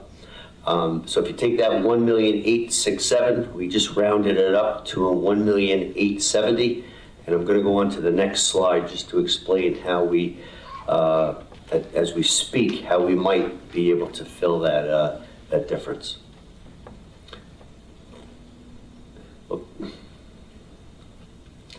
So here, revenues needed, up at the top is that $1,870,000. So we're anticipating, if the state legislature comes through shortly, with that additional 3% hold or save harmless, we estimate that number to be about $1 million. That would bring us down to a difference of $870,000. And we are looking at 3 additional revenue sources to make up that $870,000. One item would be to go into our appropriated fund balance. As Dr. Centimore recommended, more or less the savings account of the district, or one of the savings accounts, $330,000. The next would be our employee retirement system reserve. We would tap into that reserve an additional $330,000. And then last, the teachers retirement system reserve that we have, we would go into that for an additional $190,000. And that's a key point, Mr. Hauser, is that, we have certain comfort levels with the savings account that, based on the previous slide, and to make up that 870, this would be beyond that. And so that's, we're still working on this number. We're still trying to bring that number down. We're going to keep working on the tax levy number simultaneously. But that's how if we had to adopt a budget today, that's how we would get there. Again, assuming the 8 comes through. I just have a quick question. If we tap into the retirement, employee and teacher, do we have to give that back at a certain point?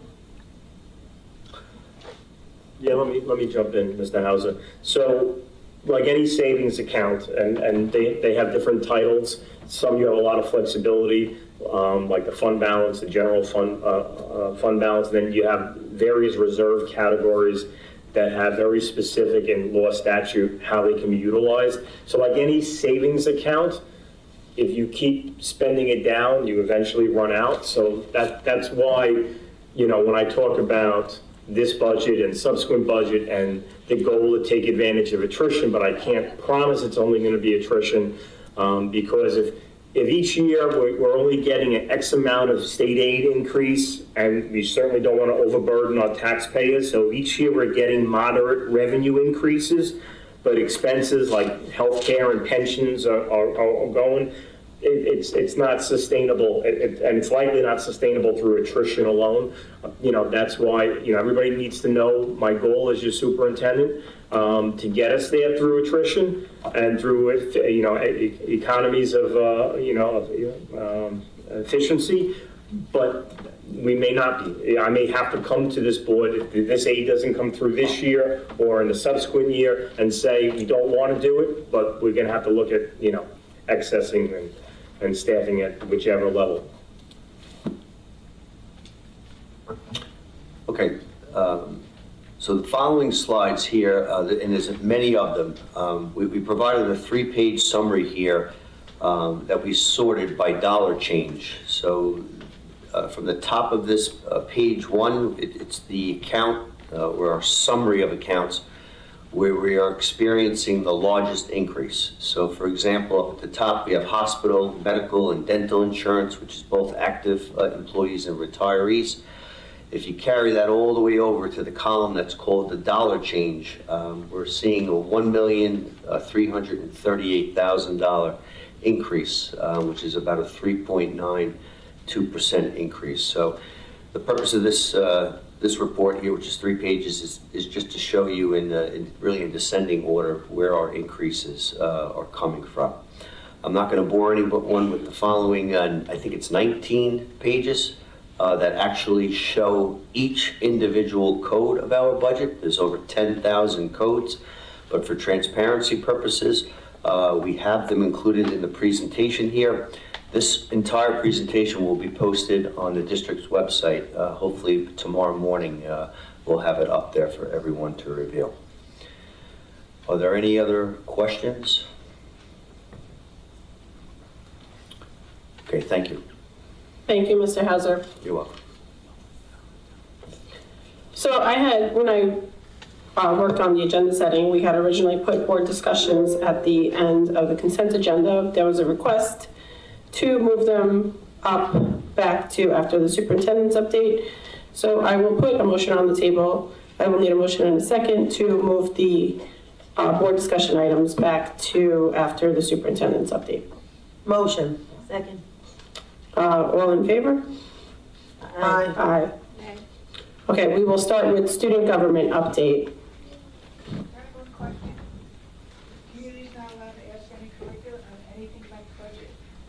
No, you can during the public comment portion. In the past, we let people ask questions at the budget during the budget.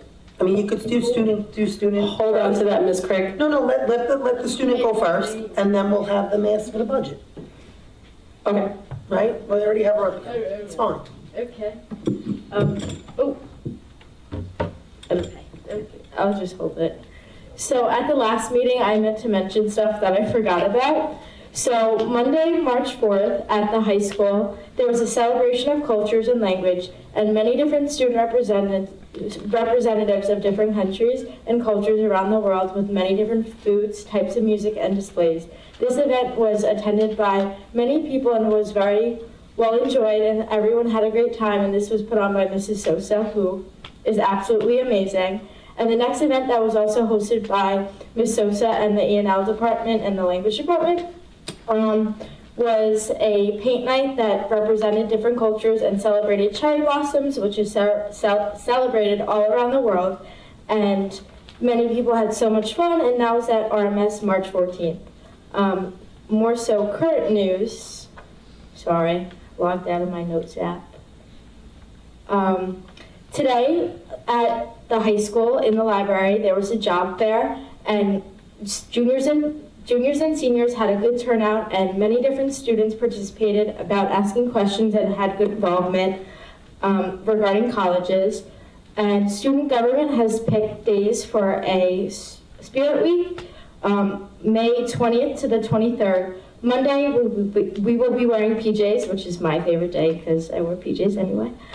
Tuesday, dressed like a teacher. I'm gonna dress like Mr. Morrow with the bald cap. Wednesday, bikers versus surfers. Thursday's anything but a backpack day with rules and regulations. Yeah, that's about it. Thank you. I'll send a picture of me in a bald cap. Don't worry. I'll take care of that. I don't know. I broke it. Run. Thank you. Okay, so if you did have a question on the budget, I just ask you to come up one at a time.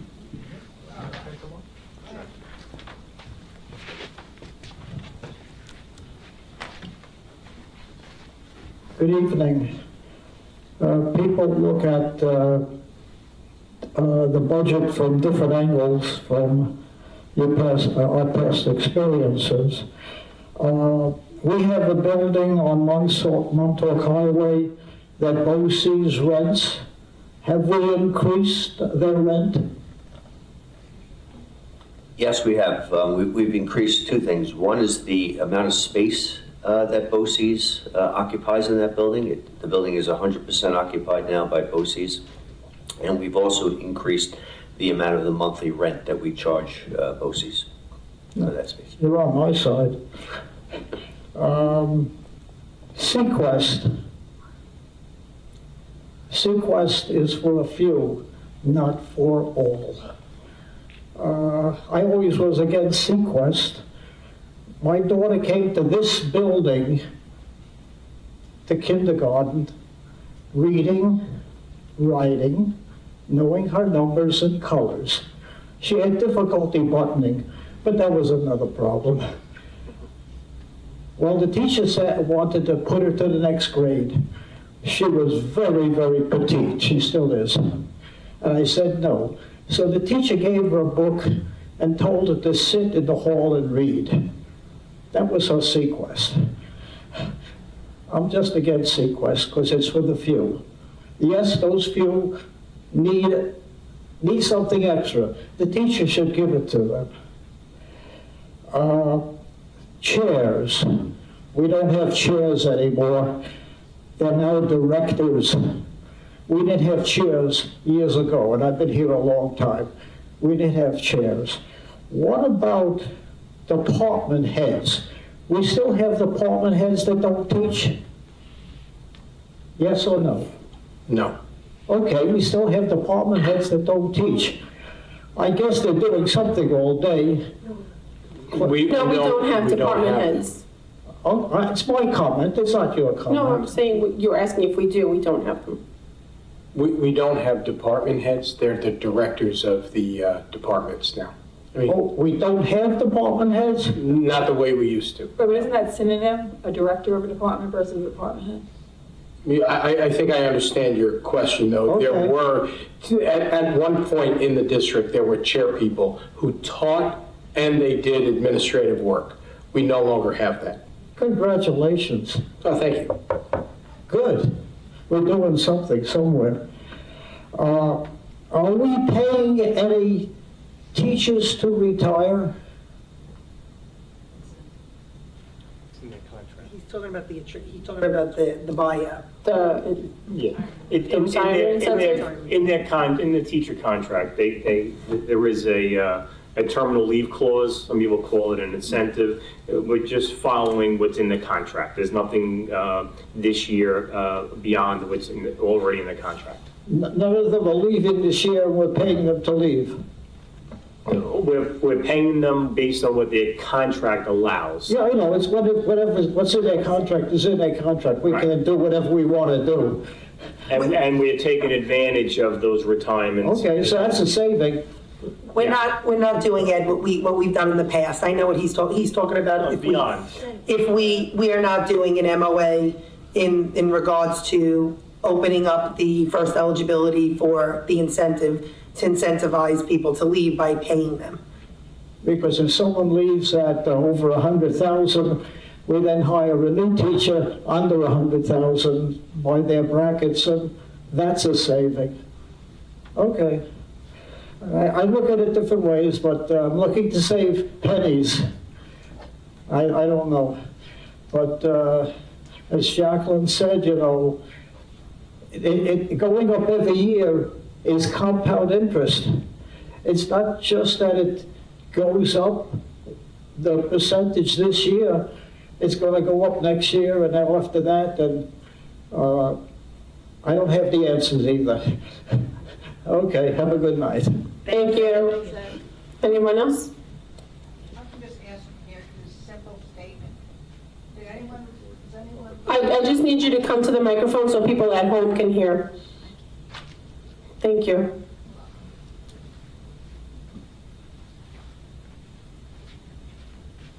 You know, we spend a lot of money on kids. And I know I'm going to use some things as examples. The parking lot where they get to paint, and they're seniors, and they get a nice little freebie. But the district ends up paying $40,000, even though you might say their kids are going to clean it up. They're not cleaning it up. And it's going to cost our custodians $40,000 to clean up those spaces. I'd rather take that money and put it in professional development. I think that's a better way to spend the money, and it helps everyone. I believe this year there's a new rule. The senior has to repaint the spot or they don't go to graduation or prom. I know that there's a penalty for not cleaning up your parking spot this year. Are you going to really think about it? That's all I'm going to say. I think they have to buy their own paint too, They always want their own paint. Why don't we let her speak? She gets about 3 minutes. The problem is, they don't clean it up. They can't do it properly, and it costs our district a lot of extra money. We have clubs. I don't know. What we used to do in terms of clubs is find out how many students were in the clubs.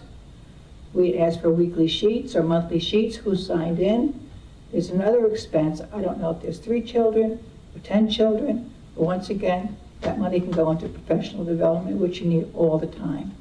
You need great teachers, and that's where our money should be put. That's all. Thank you, Lee. And to be honest, I'm going to say it on the record. I miss you, and I miss your experience. And I know nobody's going to believe me when I say this. I have said this to them because until it's true, until you're on a board where we really don't have the experience that was on last year, it is different. And like you just came up and spoke, what you said is you nailed it on the head. I mean, I'm for the parking spots, I understand, but I do believe we need to make sure that we follow through accountability-wise and make sure that they do get cleaned up. But I do agree that it would be good to do more professional development and oversee what's going on. We need to make sure that we're giving the best to our kids. And I do like Sequest. That's always been a chopping block, but I think it does help kids that need the help, and it moves them forward, and it's important. Thank you. Thanks. Does anyone else have anything on the budget? I just have a couple of questions. On the budget, it was talking about the personnel, and y'all put up, it says here security, extra security, which clearly we need. But isn't security budgeted? Does that get paid by us, or does it get paid within the budget that's approved for security? Do you know what I'm saying? The only reason I'm going to say, can you speak only so that they can hear you at home? They can't hear you at home. So security, it says we have extra people here, which I'm all for. We need it, that's great. But we have a security budget, yes? Is it paid? Are these security personnel paid through that budget, the yearly budget? Mr. Hauser, can you do Yes, so we have, in terms of security, we have unarmed guards, which are employees of the district. So they're paid out of their respective code, usually by a building security code. And then we have the armed guards who are not employees of the district. We pay the company directly for that. Is that what you're asking? So, no, that's even more confusing. So we are hiring security staff, okay, that isn't under Mr. Flynn's purview. It's under ConnectWatts. Right, employees. So those numbers, the number that you're writing here is 68 to 72. Okay, this year is 72. Are those our employees or are those? So every security guard is paid for through district money. They are under Mr. Flynn's purview. He is the one that supervises the entirety of the security staff. So it's separate from the budget, from security budget? It is not separate from the budget. The district pays for the security guards. Right, so that's what I want clarification on. Let's say just throwing a number out there. We give $10 for security. That's the security budget, okay? Are these salaries paid out of that $10? Do you know what I'm saying? It is. So it's under the security budget, right? So wouldn't these numbers be separate that we're adding on within this budget? What separate numbers are you talking about? Right here, it says staff comparisons, okay, that we've added, which is great. Once again, I'm all for security. I'm sorry, you're talking about the 18, 19, you were looking at the 68 to the 72? Yes. Okay, so that, we had asked for the increase over those years. So from 18, 19 to now this year, it was increased by 4. Right, but I think the question is, do we pay them out of a separate budget? Right. No, it's the line, it's the budget line. So it goes under. It's the budget line. So security, you know, you guys approved the security budget, okay? Whatever it is, those people are paid out of that budget, yes? It would be the same as the teachers, they get paid on their line, yes, we pay it under that line, and we have an Similar to that RFP. budget that you're approving yearly. Right, but Okay. Bob, I think. That's my only Right, question. you know what, though, we pay BOCES to pay certain security also. That's just, So that's is just for is the that- consultant, that's the consultant, and that's the armed Yeah, guards. the armed and it's- guard, right, it's that's the- several, but I'm trying to explain, because that's a different budget item, is that not, Bob? That's a separate budget line, but it's a part of the security budget. So it's not, so essentially it's still, that's all I'm asking, that was my only question. I'm not really sure why it would be in here if it's under the security budget, but that's okay. My same question for, let's say, and I don't know if this is so, like the food, you know, the food service, the aid workers, the food service workers. Is that covered, are they paid under the budget that is approved every year for, let's say, Whitson's or whatever it is? I think that's different, because That's the a food service separate workers fund. are That's not- our own workers, Whitson's does not hire them. Okay, Yeah. so That's that not- would be our personnel. But it's different, go ahead, Bob. Right. That's, what we're talking about tonight is really the school's general fund budget. The school lunch fund has its separate fund, separate budget. Those food service workers, who are for the most part our employees, are paid out of that fund. That's, Okay, so that's essentially all I wanted to know. Yeah, that's it. Thanks. Thank you. Anyone else have any questions on the budget? Okay, moving along to the superintendent's update, Dr. Centimore. Thank you very much. So spring has sprung, and I have some extra hop to my step because we've had a lot of great things happening throughout our district. Certainly, I want to congratulate all of our winter athletic teams and athletes who are recognized tonight. So many tremendous accomplishments, and very proud of them, their families, our coaches, and all of those programs. I also want to acknowledge, because as you go through each school year, there are times where some challenges come up for some of our families, some really serious situations. And certainly in the last couple of weeks, we've had a couple of those things come up with some of our families. And I just want to, acknowledge our community. A true hallmark of our community is how we come together, we rally together to support one another. And so we had some difficult, family-related events in recent weeks, and just the community just came together to support one another. And I just want to say how proud I am of all their efforts. And certainly a part of this also, incorporates our first responders, our SROs, and just an opportunity to always thank them for their ongoing service, to our district, especially to our children. Really, some trying things and some heartwarming moments to see the community rally together. So I'll piggyback with what Ava said. We have so many tremendous things going on. An incredible career night at the high school, which was great to see so many of our community and alumni come in, and it just reminds us how once a Thunderbird, always a Thunderbird, and this theme about careers, Certainly continued even at the elementary level over at Cherokee. As Ava said, earlier today was a great career fair, a job fair, kind of focusing on summer job opportunities for our high school students. So kudos to everybody involved with that. Very neat. The international night that was referenced, the E&L night, so many, great things that came together in terms of wonderful food, delicious food, and a lot of great information. A true reminder about how the diversity of our community, of our school district, is a source of pride and strength. And of course, this time of year, the spring, we have so many beautiful holidays that are being celebrated or are about to be celebrated, from Ramadan to Easter to Eid to Passover. So certainly we're wishing all of our families the very best in all of those observances. Beautiful time of year. A lot of fun stuff. Duffield Elementary hosted a literacy night. I was even asked to play the Big Bad Wolf for a little play. Something about me being full of hot air, though, but that's okay. It was all for the children. OBMS had a fundraiser for Pie Day, for our math people out there, where the kids actually donated money and were throwing pies at some of our community members, at our staff, our principal, assistant principal, all being very good sports for a very good cause.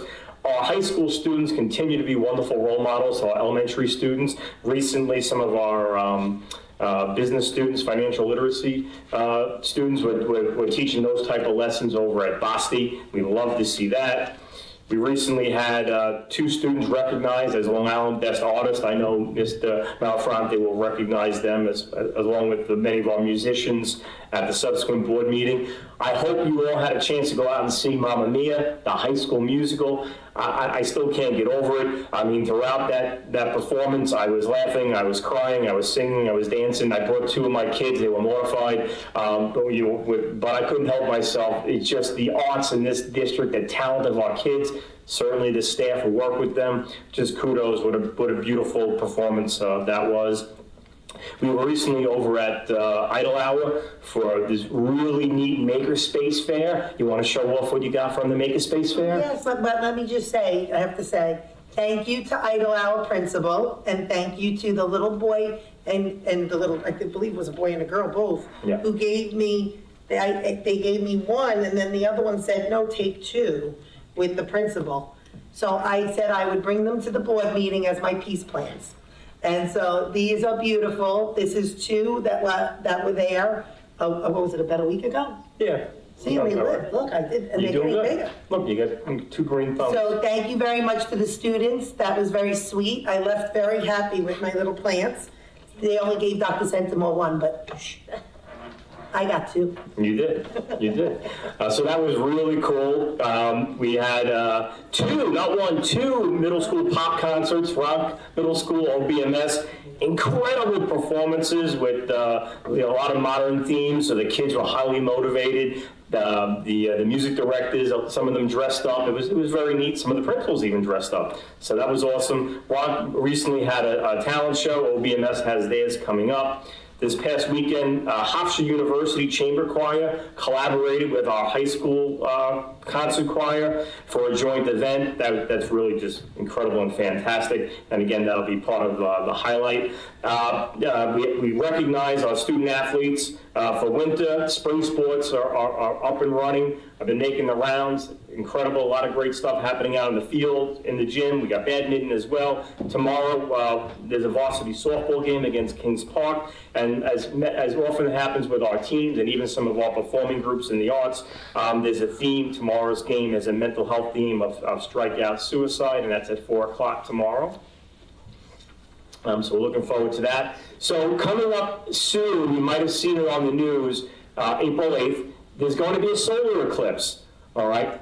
So we are not hearing that this solar eclipse is one of the horsemen of the apocalypse. So anybody who's worried about it, just take a deep breath. We're not going to get the full effect of this solar eclipse. It is very historical, happens every century or so. It's really more... Sachem gave off. I did get a lot of calls about that. Sachem did give their children off, hint, hint. So, you want to speak to that? Sure. I think what happened was Sachem had an extra snow day. So I think for Connect Pod to be able to do that, we would have to lose a Memorial Day weekend day. So along with that theme, since we're down on Long Island, Suffolk County, and the path of totality, I'm learning all kinds of things as a social studies teacher, learning the sciences, you really have to be further north, like the Buffalo type area, to get the full effect. So when this solar eclipse happens, we're not going to have complete darkness. It's still going to be a lot of daylight. And we're definitely going to take advantage of the educational opportunity across all grade levels in schools. It might look different from one building to another, but it's definitely a very cool thing. We will be very mindful about staring up at the sun during this time period, so safety tips will go out through the buildings. The eclipse starts around 2 o'clock, so what we'll do as a precaution, so kids aren't staring at it, for a prolonged period of time, is starting at 2 o'clock. Any recess that's still left over will go indoors. Any phys ed classes will be indoors. And what Section 11 Athletics is doing is any games will start like 4:30 and later, and any practices, what we'll do is we'll keep the kids indoor for practice until like 4 o'clock-ish, and then they'll go out. Again, just as a precaution, so not staring too long and straining their eyes. But it's very cool, and we're definitely going to take advantage of the educational opportunity. Certainly later on in April, we have a district showcase of the arts on April 12th. We have the NISMA Festival on April 18th. Those will both be at the high school.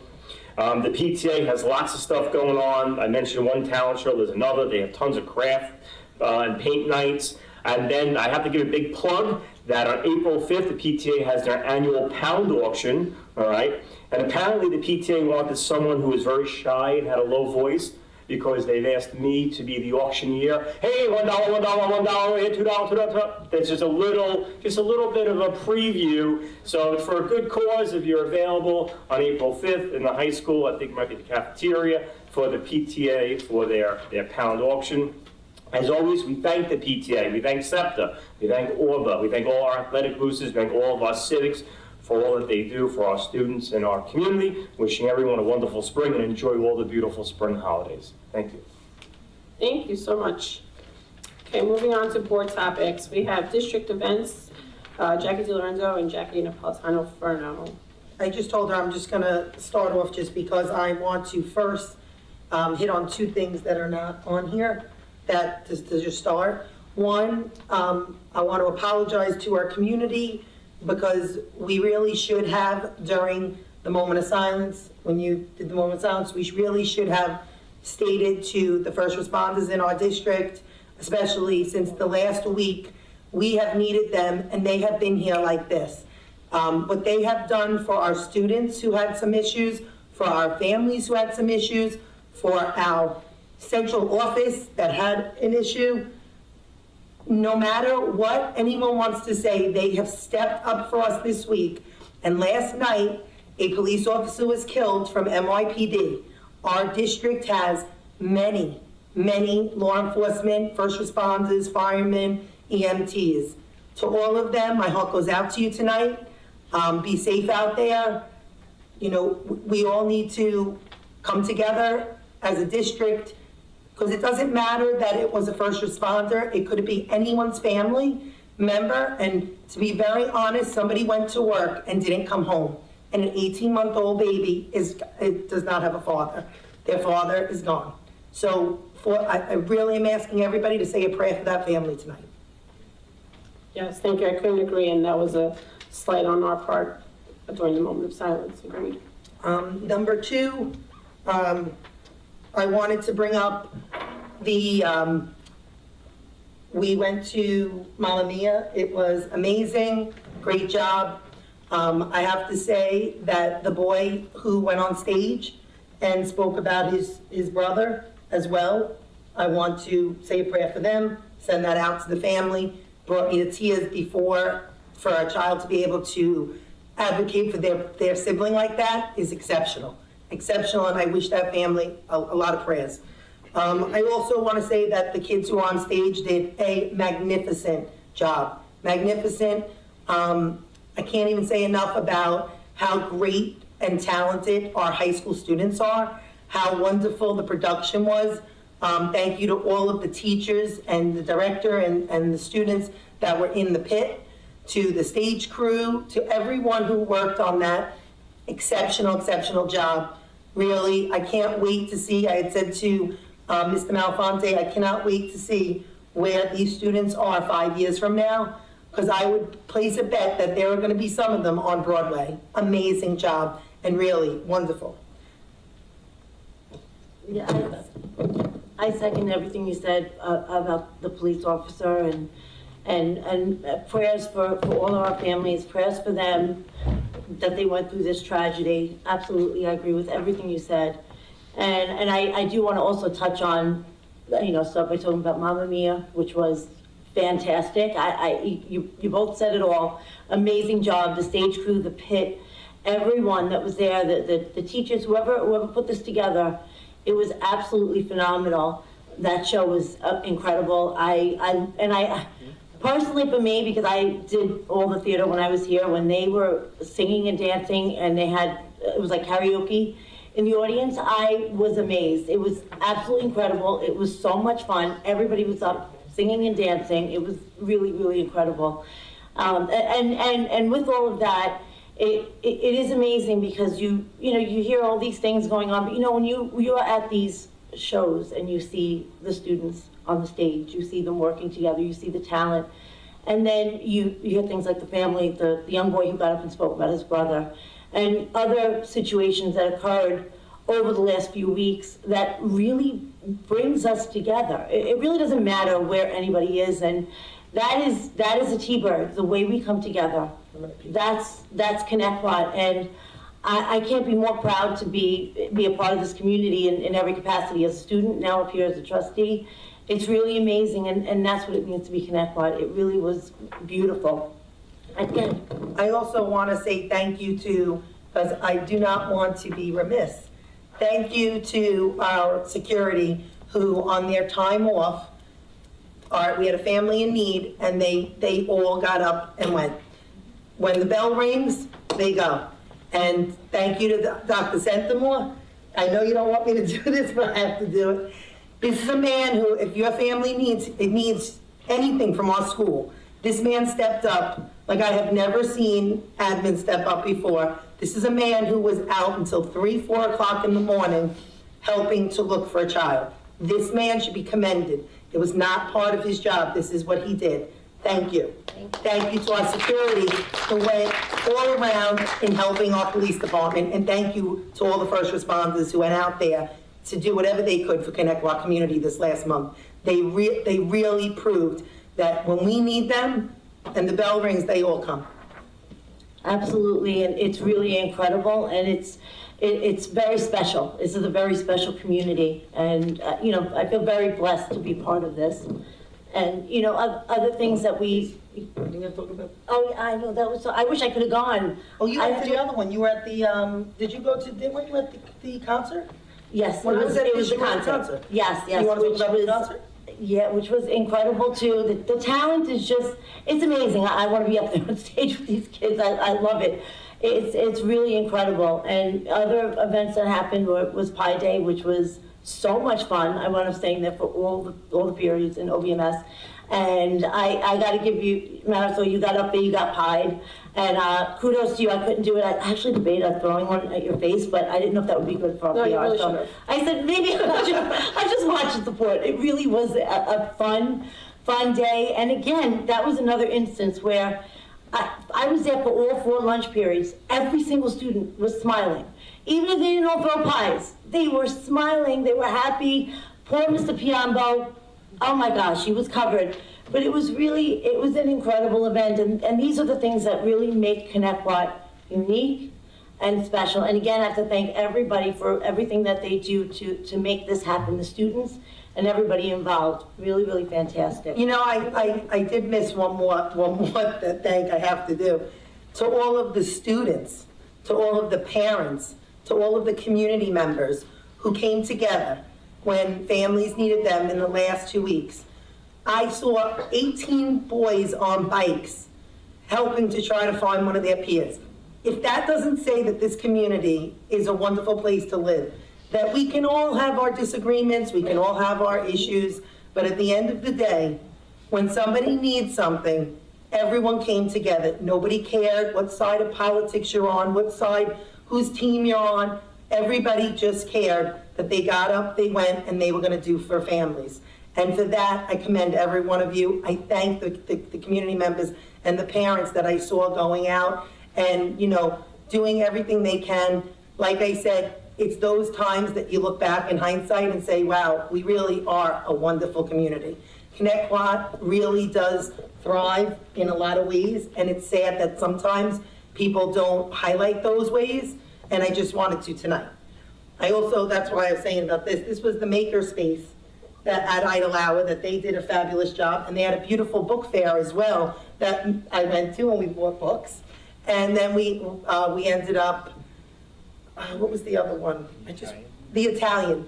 Don Today, it was awesome. I kind of peeked in, and I just want to say it was awesome seeing the high school students working with the middle school students. And I have to be honest, I stole a cannoli. It was very, very good. The kids made wonderful things for each other, and I really have to commend the teachers. What a beautiful thing to do for the kids. And I know I just said it wrong, but I just want to say it was awesome. And those I just want to cannolis were tears in my piggyback mind. on this. I just, everything they said, I totally agree with. Everything was amazing. I would like to point out also the security guards at Mamma Mia. One security guard, I don't know if I can say his name, but my gosh, this guy was running around, directing, doing so much. I really was so impressed with him. I also would like to, the job fair today at the high school, for many who don't know, Michelle Rapone runs the program, and she brings in many different companies to give these kids a chance. It's also a chance for kids who aren't going to, not going to college right now, or, that's not their path. She had Northwell Health, a aerospace company, camps, reps, so many things, and companies that are willing to take you in and train you. They certify you. They give you a path in life that maybe, you didn't even know was out there. So I really have to commend her on bringing this together. And I also would like to highlight for the district that this is a program that, she brought to Connecticut. She was a business teacher here, and other schools are now reaching out to her to find out how she's doing the program, and they also want to have job fairs, which kudos to us and her, Connecticut, just for coming up with these programs that other schools also want to mirror. So that's awesome. I also want to say just really quick that our flag football team, this is only the second year for the girls. The coach Tara West, I had an opportunity to speak to her, and 51 kids tried out. She took all 51. That she's growing the program, and she wants every kid to have a chance to learn and be part of something. So I have to, a little shout out to her for giving the kids a chance to learn a sport and be, good at something. That's awesome. I just want to piggyback on all three of you. So I do agree with everything that was said here. Going to Mamma Mia, one of my favorite things to do is to see the high school play. And this year I had tickets for a Thursday night, and then my schedule changed suddenly and I was unable to make it, and I was so upset. I called Dr. Senimore, who called Mr. Malfonte, and he happened to get me into the dress rehearsal, so I was able to see it, and wow, am I so glad I did.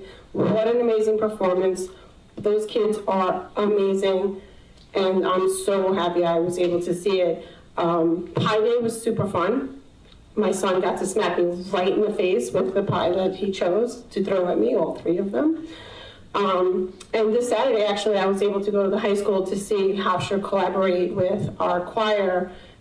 Wow, those voices. What an amazing performance as a Hofstra alum to see Connecticut come together with Hofstra. That was so great. And Mr. Drinkwater even made the auditorium blue for Hofstra to make them feel extra welcome. Just amazing stuff going on at Connecticut.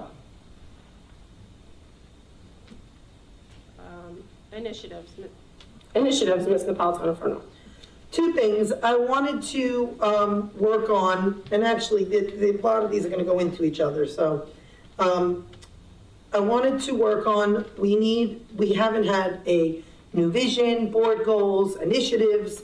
It really starts with us, and while I want to see more initiatives across district, until we have to come up with some as well and then stick to them. I want to see more board transparency. As it is, I am always I'm actually telling people to FOIL things, which is absolutely ridiculous, but there is way too much that is written and answered in emails. Years ago, when I first got on the board, things are written in emails, but then we would speak about them in public and answer them in public. And I'm glad that tonight, thank you, Reza, answering the questions in public. Thank you for answering and Ms. Poppy.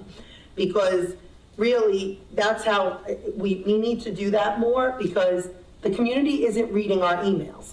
And so, regardless, and if board members want to hide things in emails and don't want to own them in public, well, shame on you, because we're here because we were put here to be transparent and truthful. Own what you think in public, and that's it. And if you believe something, or you're advocating or supporting something, and don't say you're advocating for something that was already in existence long before any of us got here. That's another big one. Numbers. The number one board goal is transparency, communication. This board has no communication and very, very little transparency. Limited. So there should be more communication. I didn't even know that tomorrow night there is a strikeout suicide at the high school for our varsity softball team. And really, that was something that if you were on the mental health committee and being the board president, it really should have brought it back to the whole board. I think what happened there, we were originally invited by the softball coach in January. January 5th. Right, it was a long time ago. I mean, a lot of things come up for us. It was brought up, Jackie, do correct me if I'm wrong, a few meetings ago at the mental health committee. And It was one of the. I will take fault for maybe not bringing it up, but at the same time, I didn't know, like, if it was meant to be brought up, because I haven't seen a lot of, publicity. It's not probably it publicized. isn't. I haven't seen anything on Facebook. I didn't know if the coach really wanted it out It's a there. somber I didn't event. know if, like, the person that they're honoring wanted it a little more low-key and quiet. So I do take responsibility for maybe not bringing it up, but I appreciate I do say that's where. Because I hated getting asked if I was going, and then being said, of course I'll go, but I didn't even know until, and then I found out that there were community members that were looking to try to highlight this in a different light, which I hope that doesn't happen. This is a somber event, and this is meant to be supportive, and I hope people go and support it. It's not meant for other reasons. 100%. The numbers, that was with Mrs. Christina Poppy. I had asked you for information in regards to our Lunch and Learn program. Before I got on the board in May of 2019, I had spoken at a board meeting, and Lunch and Learn was a big thing, and I support it wholeheartedly now.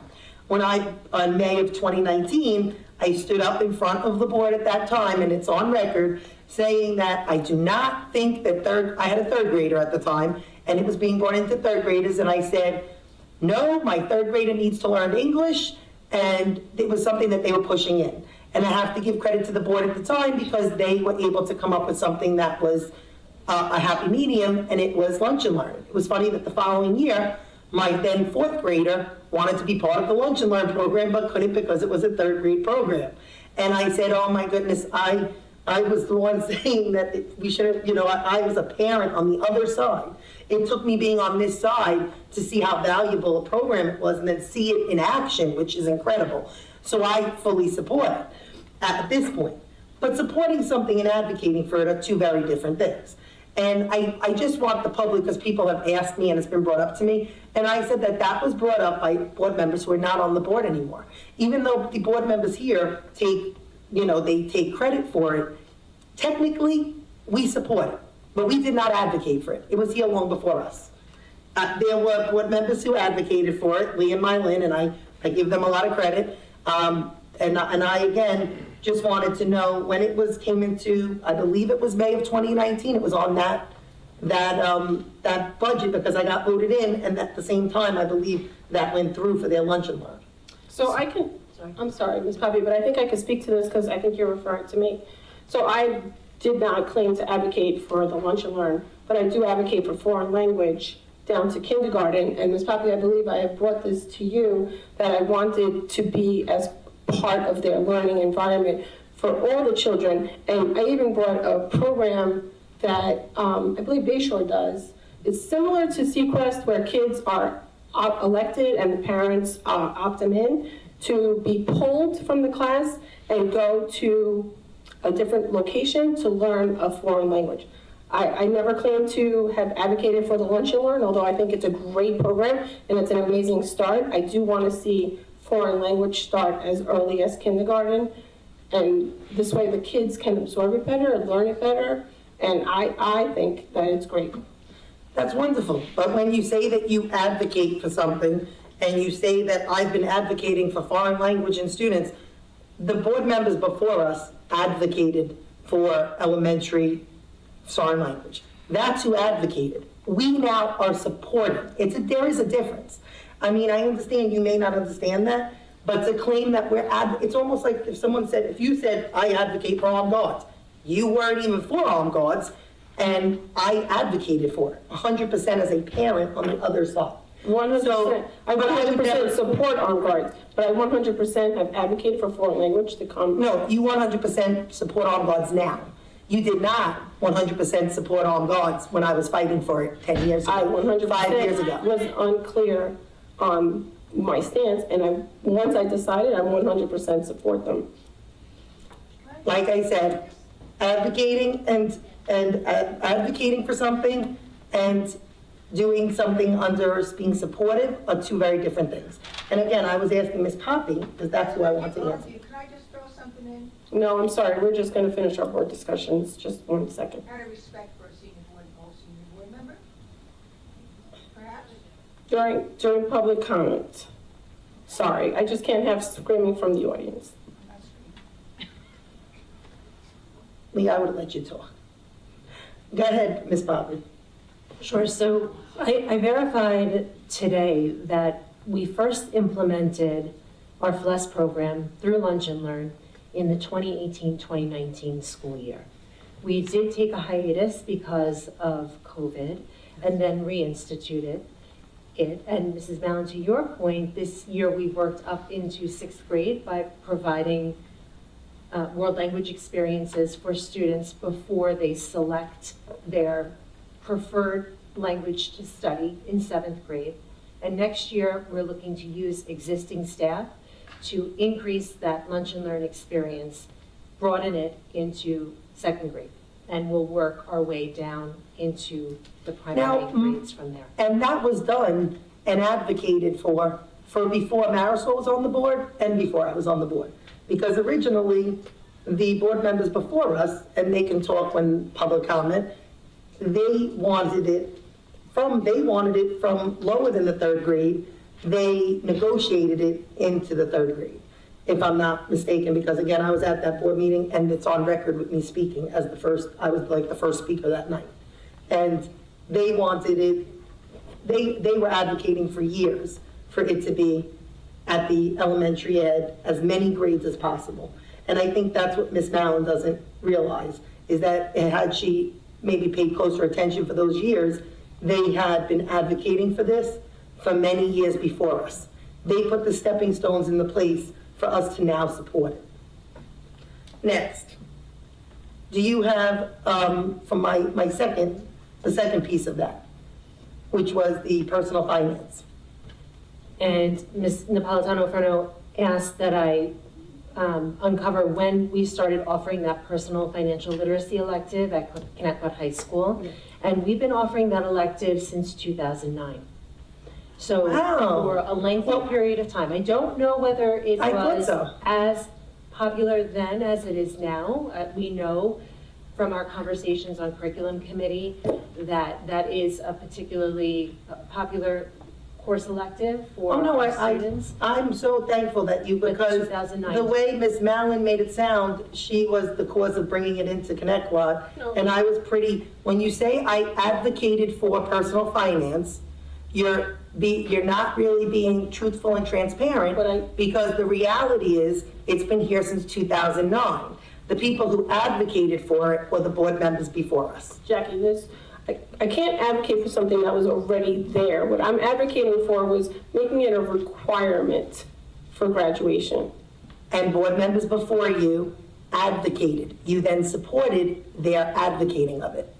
Well, you know, I'm just going to chime in, just because if you advocate for something but it doesn't happen, I do agree that Marisol has been advocating, and I only say that because her and I see it differently. So, we have discussed it in the curriculum committee. I don't think it should be a requirement. Marisol does think it's required, so she's advocating to make it a required course. And you could say I'm advocating the opposite way, but I am willing to listen because I'm not advocating anyway right now. But I'm just saying that I do see it a little differently on something that hasn't actually come to fruition. And again, I just would like to see more truth and transparency as the #1 board goal. If you really want board members to work well together, then there has to be a level of trust, some sort of trust, any sort of trust. And on this board, there's no trust. As I said, there's no communication. I've never been on the board since I've been on with the level of non-communication this year that we have. Again, don't know when things are happening, and being told that, like today, I appreciate you answering me, but the reality is, I didn't know about an event and you guys all did. How is that even possible if you guys were there? That when I go to something, I share with you what's coming up. That's the right thing to do. Like or dislike someone? No, I'm saying like or dislike, whoever knows about something like that should be sharing it with the board. That should be what goes on. That's cool. That's a level of professionalism and a level of respect that you show just in sharing information. That's what should be going on. There is not that on this board. Moving on to leadership skills, Ms. Napolitano-Furno? I think I already hit on that. Okay. Alternative programs, Ms. Napolitano-Furno?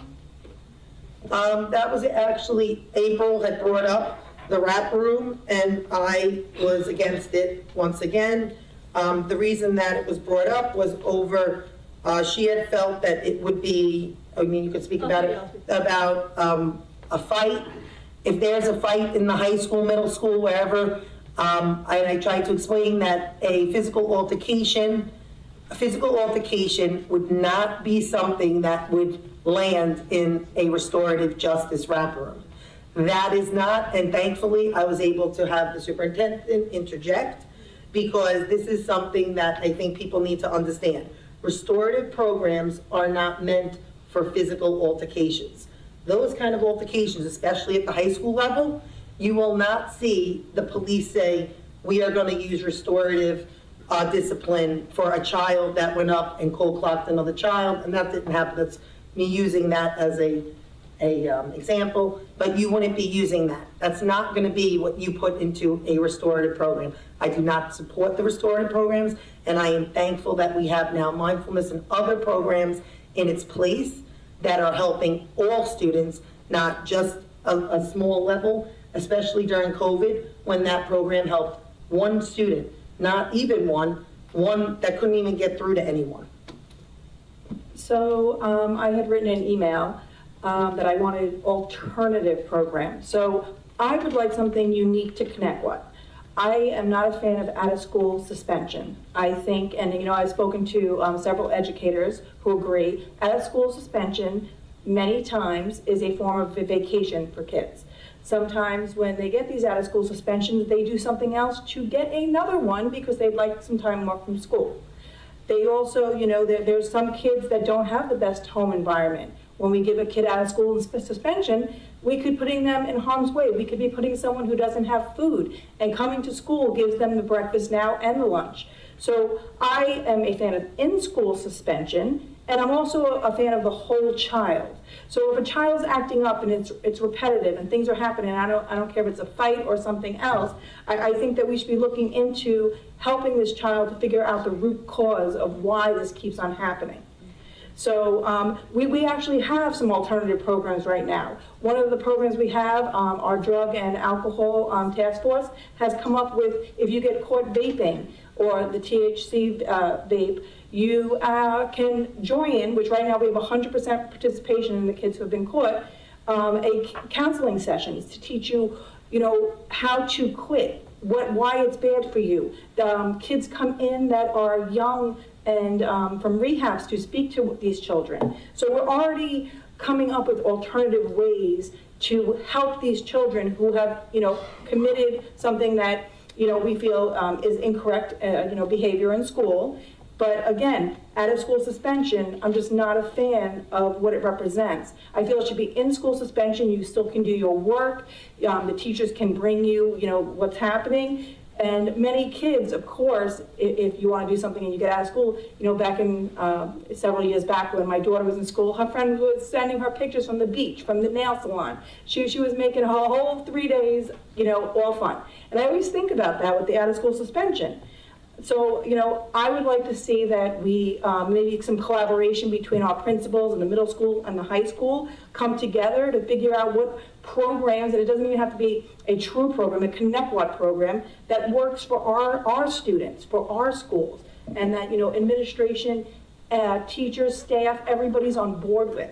So that is what I'd like to see, the whole child approach and the in-school suspensions versus out of school. Well, I'm going to disagree in some I don't disagree, but I will disagree on this. Accountability is a form of positive discipline. The best positive discipline is accountability, first and foremost. Teaching kids that there are no consequences for bad behavior does them a great disservice and does not prepare them for real life. And I'm seeing that on a whole different level. Because once they graduate high school, where do you think they go when they punch someone in the face? Where do you think they go when they catch, when they're caught with drugs? Where do you think they go? So they end up having to become accountable. So we do them a great disservice when we do not make children accountable. So I'm going to disagree with you there. If I do not believe that we should be coddling children of ages that they can be arrested, I think we have to be honest, especially at the high school level, that in the real world, this would get you in big, big trouble. And I think accountability teaches them a lesson, and a valuable lesson that, hey, maybe I shouldn't do this again because I don't want to be out of school. I know what you're saying, but I also know that at some point, the parents have to also work with the school. So if there was something like that, where, okay, your child is now suspended, the parents have to work with the child. I mean, the point that I'm making is a restorative program, which is the way you had presented it and the perception the email was stating, is not a program that you would ever put a child that was in a physical altercation. I mean, you actually believed that had we had a restorative program, it might have helped one of our students in the past couple weeks. And that wasn't even in the realm of thinking that could have helped, because it does not work for that kind of issue. I'd like to say that I do believe in accountability. I believe in accountability, though, with in-school suspension. And I am going to still hold true to the fact that I do feel if we worked on the root cause of why kids argue, fight, do drugs, other things, I think that we'd help. Because if you hold them accountable, figure out what's going on, help them through, hopefully they don't get to the point where they are in jail, doing things, fighting, doing that. So the whole child approach, I definitely am a fan of, but I'm a fan of it being, dictated to ConnectWatt. And we, not just any other school, that you have to tweak it to what you know and what's happening here, just because every district has, similar problems, but different. Well, we're seeing bigger problems this year than I've seen in the last few years sitting as a board member. Some of the issues we're seeing this year, I've never even heard of, and I have to be honest with you, if this is where we're going, then we need some serious rethinking about what initiatives are taking place in the high school. Because What we're seeing, just so you guys know, being new board members, this isn't something we've seen in the last few years. Some of the issues, some of the things that the superintendent is sending to us, I have never even heard happening here in the last 4 years. Marisol, you've been on the board the last 2 years. You know what I'm saying is true. So this is very unique for what's happening. And I think the problem is we are not making students accountable. And that has to be done. And I'm going to tell you this too. Adults need to be accountable too. Everyone needs to be held accountable. When you hold people accountable, you see a change.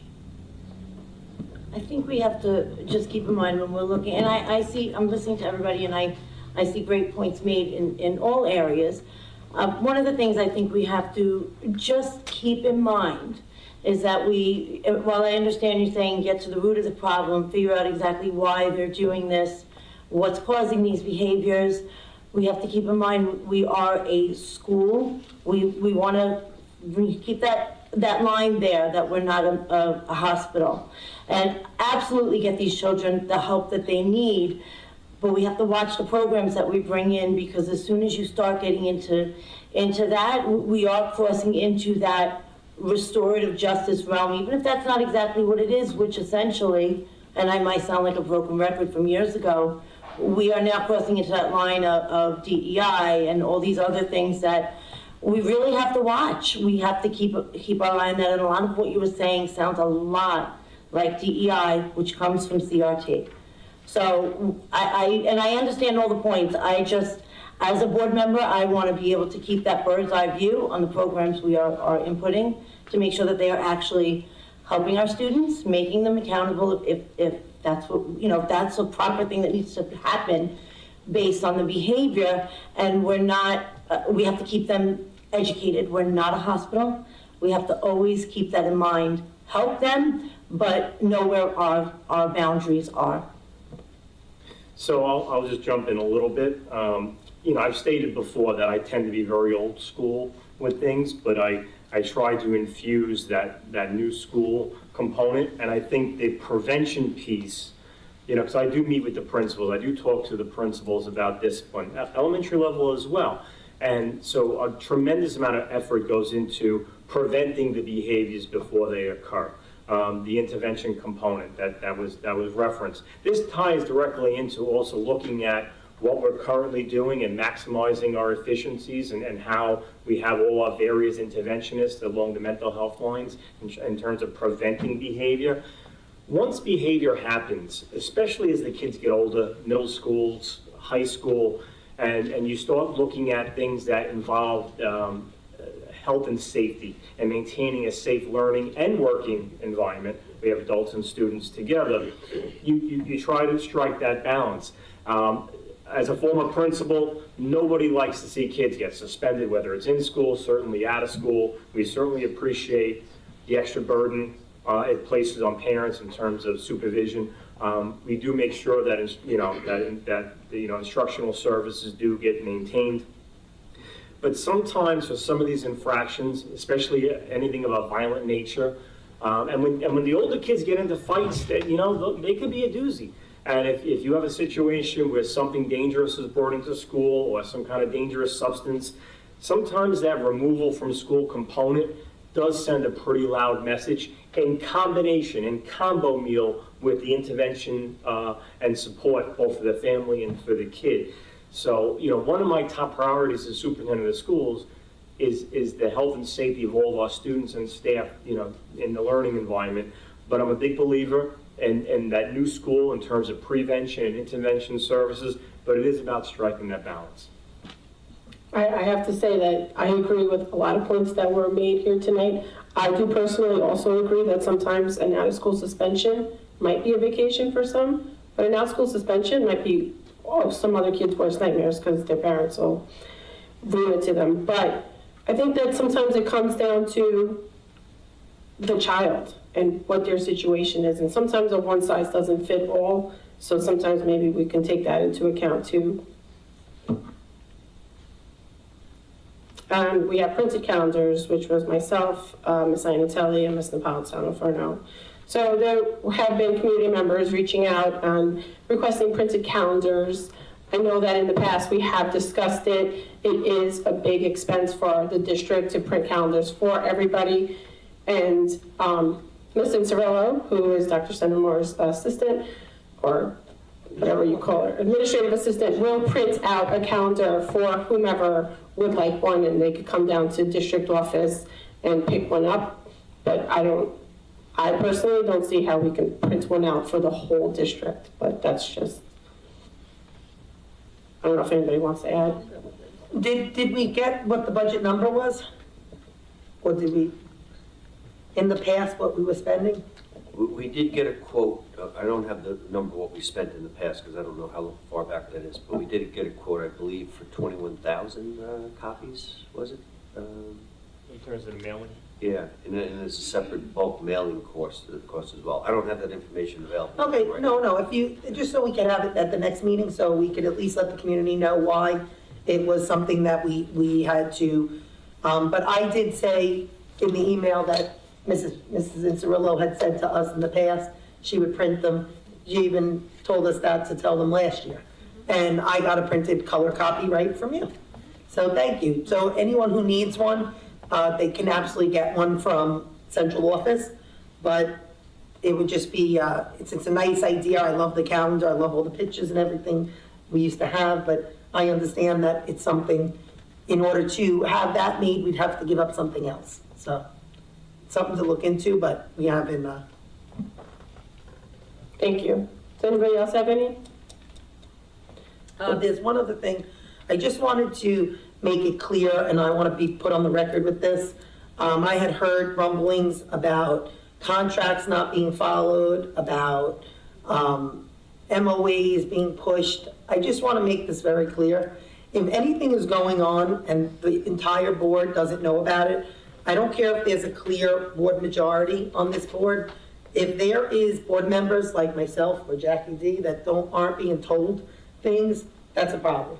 So the transparency is one thing, but not telling us about things like that, I do not support any contract not being followed. There has to be a reason, and why, because a grievance can cost more than not following the contract. Where is the benefit? We agreed in the last year, at least you and I, Marisol, to the contracts that are here. People's contracts that are in place right now, we were part of the negotiations of those. Okay. We need to make sure that all of those contracts are being followed. We don't have to love everything in everyone's contract. They were, whether it was put there before we were on the board or not. But if we signed off that we were giving those contracts and we voted yes to them, we need to follow the contracts. I agree with you 100%. And that's also my responsibility as superintendent of schools, myself and my cabinet, is to make sure that all collective bargaining agreements are adhered to. And so that falls under my oversight. Okay. Can I call for a motion and a second to approve the second reading of the adoption of the following policy, 5225, student personnel expression revised? Motion.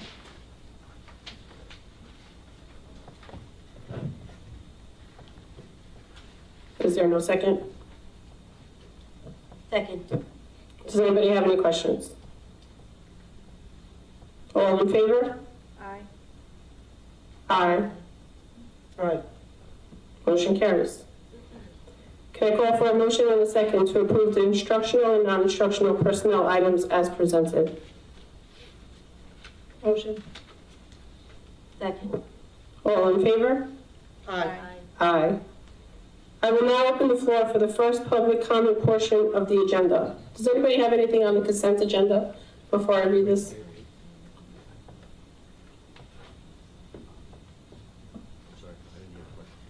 Oh, no. Oh, you told me to wait? No, I'm sorry, I was talking about. Oh, I'm sorry. I apologize. Okay, so no one has any questions? Is this just a question we can ask? Is this where the public can ask questions? About the consent agenda. Can I call for a motion and a second to approve items 2 through 18? Motion. What?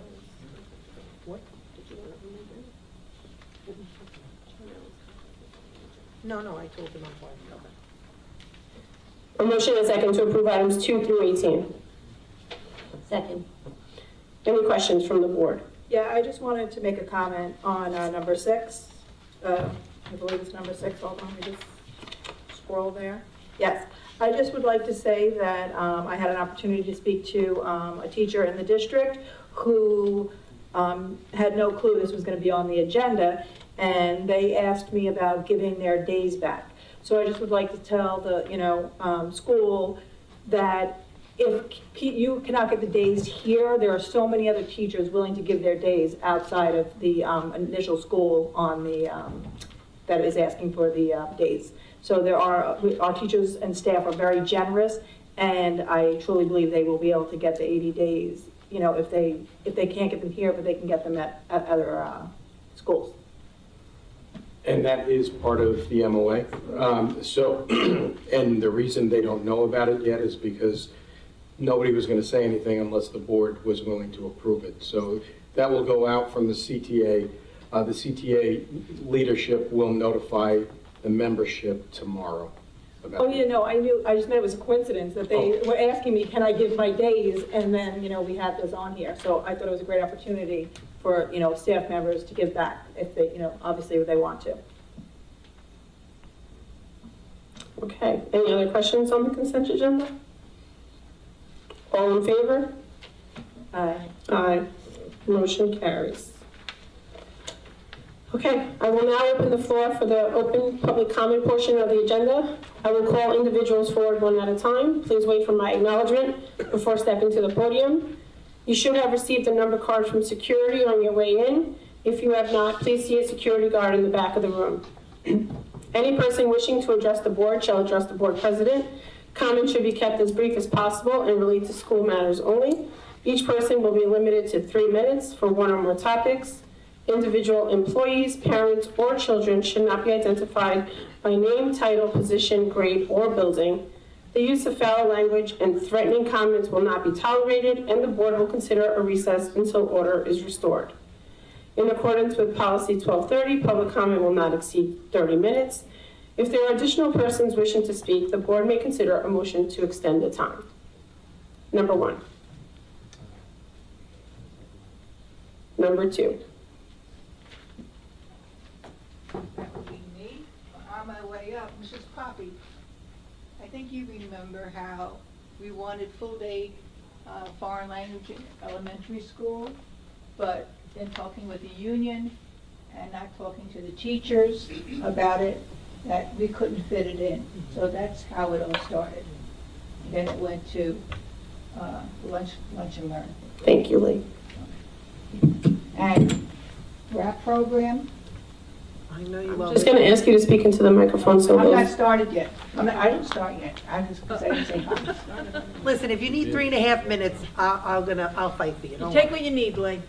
No, seriously. The RAP program, I personally like Jackie and I. Speak into the mic just so people. Jackie and I had a different opinion on the RAP program. Appreciate it. However, And you voted to suspend it with me. well, that was an error. I did not want to suspend that program. And I believe in out-of-school suspension if kids are hitting, but what happened was they had to go into the RAP room for 3 days or something. And what that RAP room to me did was everyone had an issue, everyone had a problem. Maybe you were angry with your parents and you took it out on another kid during the day, or you had a hard time, maybe you were hungry, and you had to go in school suspension. And then they go into a room, and they're all sitting there in this room, and they have to discuss what the issues are. And they look at each other, and they're all the same. I'm late, I'm tired, my parents are angry, my boyfriend broke up with me, and this is why they act out. This is in-school suspension. Out of school suspension, they come into that room also, and they have to discuss their issues. When you're working with your peers to discuss issues, it's far different than having to go talk to a social worker. They're looking at each other and they're saying, oh, okay. Anyway, that's all I have to say about that. Can I start? No. Yes. Okay, Jackie, you're not going to be happy with Yes, start. That's all right, Lee. I'm okay. Jackie, you're not going to be happy with everything I have to say. no names. I'm all right, Lee. I've been watching a lot of these board meetings, not all, and I got pretty upset about some issues. So I'm going to discuss them respectfully. And I have a short time, so don't interrupt me, please. Curriculum for AP classes determined by College Board. Parents give their children permission to take these classes that can possibly give college credits. It could be a cost savings and an honor to achieve for the student. Parents should be advised that these classes are for young adults, not for 16, 17-year-olds, but they're more mature, I'm assuming. If they don't want their children to learn college material, they should not let them enroll. ConnectQuest staff does not write that curriculum. This includes adult surveys taken by 18-year-olds. Board members cannot dictate what is or was not being taught in the college readiness class. Number 2, at the last meeting, presentations were made by staff about curricula. Not one board member had a question. I find that disappointing. I would like to hear more about the reading program based on the news media that our kids are not reading ready. I heard about some of the new initiatives and I'm curious where we stand as a district. Number 3, as a community member, I would like John Allen to share where we stand with the present bond, what has been completed, and what are next steps, and will they start work on the new pool. I'd also like to hear where we stand with air conditioning throughout the district. And I'd like to compliment him also for the outstanding job they did in the auditorium. As for complaining about DASA reports, I would like to remind you that one of you spent over $20,000 to try and get the commissioner to remove me based on personal vendettas. You also went after my son with the DASA report. There was no substance at all to these reports. So you cried wolf, so please stop blaming others for what you have done. You set the example, and now you are complaining. So let me remind you that you are not above the law. You are not above anyone else. The behavior of what once was a parent at a school board meeting was despicable. And it's a waste of time. A whole year was wasted. On what? No masks? Everybody agreed, couldn't follow the law. One person sitting up there was just, I don't know, I can only use the word disgusting. New York State conferences are important for board members to attend. I did not go for 6 years, and I admit that because of the complexity of the board at the time. Did not want to waste money because I knew nothing was going to happen. These conferences are important, and ConnectQuest cannot live in a cocoon. So please take the time to educate yourself and hopefully bring back new initiatives. This is how you learn. Number 6. During a board meeting, board member asked our Director of Student Services, what are we doing about anti-bullying? She was told it was ongoing for 12 years. Would you like us to bring it back? My response to that would have been, she never has stopped. I feel somewhat responsible. I just made an assumption it was going on. And shame on me. With that said, I can't make a fuss over this because the disrespect on this board is unbelievable. How board members talk and belittle other board members is disgusting. I would really want all of you to sit back, go watch the videos, and make a change, because it is a good district. This is the community at large. Some complain, a retiree, an older person should retire like me from the board, and the younger generation should take over. They're wrong. If you took the time to do research, you have evidence that successful districts, especially the ones in Nassau County, have long-standing board members. It's not about their children. It's not about their personal vendettas or political beliefs. It's true community service and a lot of work. Lastly, this is a great community. It has great teachers, and the focus should be on education. Absolutely nothing more. I want to take a moment to thank you, Dr. Centimore, for staying focused on the big picture and removing yourself from any of the ugly politics that goes on in this district. It was not easy getting to where we are now, and I hope you can move this district so we're in the top third of the Long Island schools. There's still a lot of work to do, but I know it can be done. Thank you. Thank you. Mr. Allen, do you think you can answer those questions? Go ahead, if you want to, go ahead, Sue. Yes, I would like a chance to respond to that. And first, I do have to say, which is what I said at the very last meeting for you, Ms. Kennedy, is thank you for your 24 years, because I do know that this is a thankless position, and I see the work that was put in. I saw it 3 years before I sat up here, and I see it now. But I think some clarity and your favorite thing, truth and transparency, needs to be given. First of all, you cannot file a DASA against a family member of a trustee.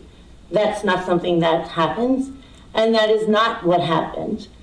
And as far as the DASA that I did file, because I absolutely did file one against Ms. Kennedy, was because there were emails where she talked about calling CPS on me. For those who are not sure, that's Child Protective Services. So because I was advocating for mass choice and parental choice with vaccines, which I was not alone. As you could see, nobody's wearing a mask anymore. But because I was advocating for my children to have medical freedom and for all students to have the ability to make those choices. If you want, again, as I said, which was not a waste of time, if you want to wear a mask, wear one. All of these things are parental choice. And because I was advocating for that, she had this idea to have my children taken from me. She also went to my job, tried to threaten my livelihood. None of it worked. And I think it is important for the community to know that is exactly why I did what I did. I stand by it. I wouldn't change a thing. And again, thank you very much, Ms. Kennedy, for your service. It is now my time. You're not getting the last word because that's a lie. End of story. That is a blatant lie. I don't hurt any child, ever. That's a lie. You did it every week for a whole year. That's not advocating. That's harassing. That's not advocating. That's not caring about children. That's having your friends sit up there cursing, giving me the finger, singling me out. I'm no different than the other 4 board members. That's what went on. So stop it. Okay, I'm making the last word. Ms. Kennedy, thank you. Thank you for your service. Mr. Allen, if you could respond to the bonds question and the air conditioning, please. Sure, absolutely.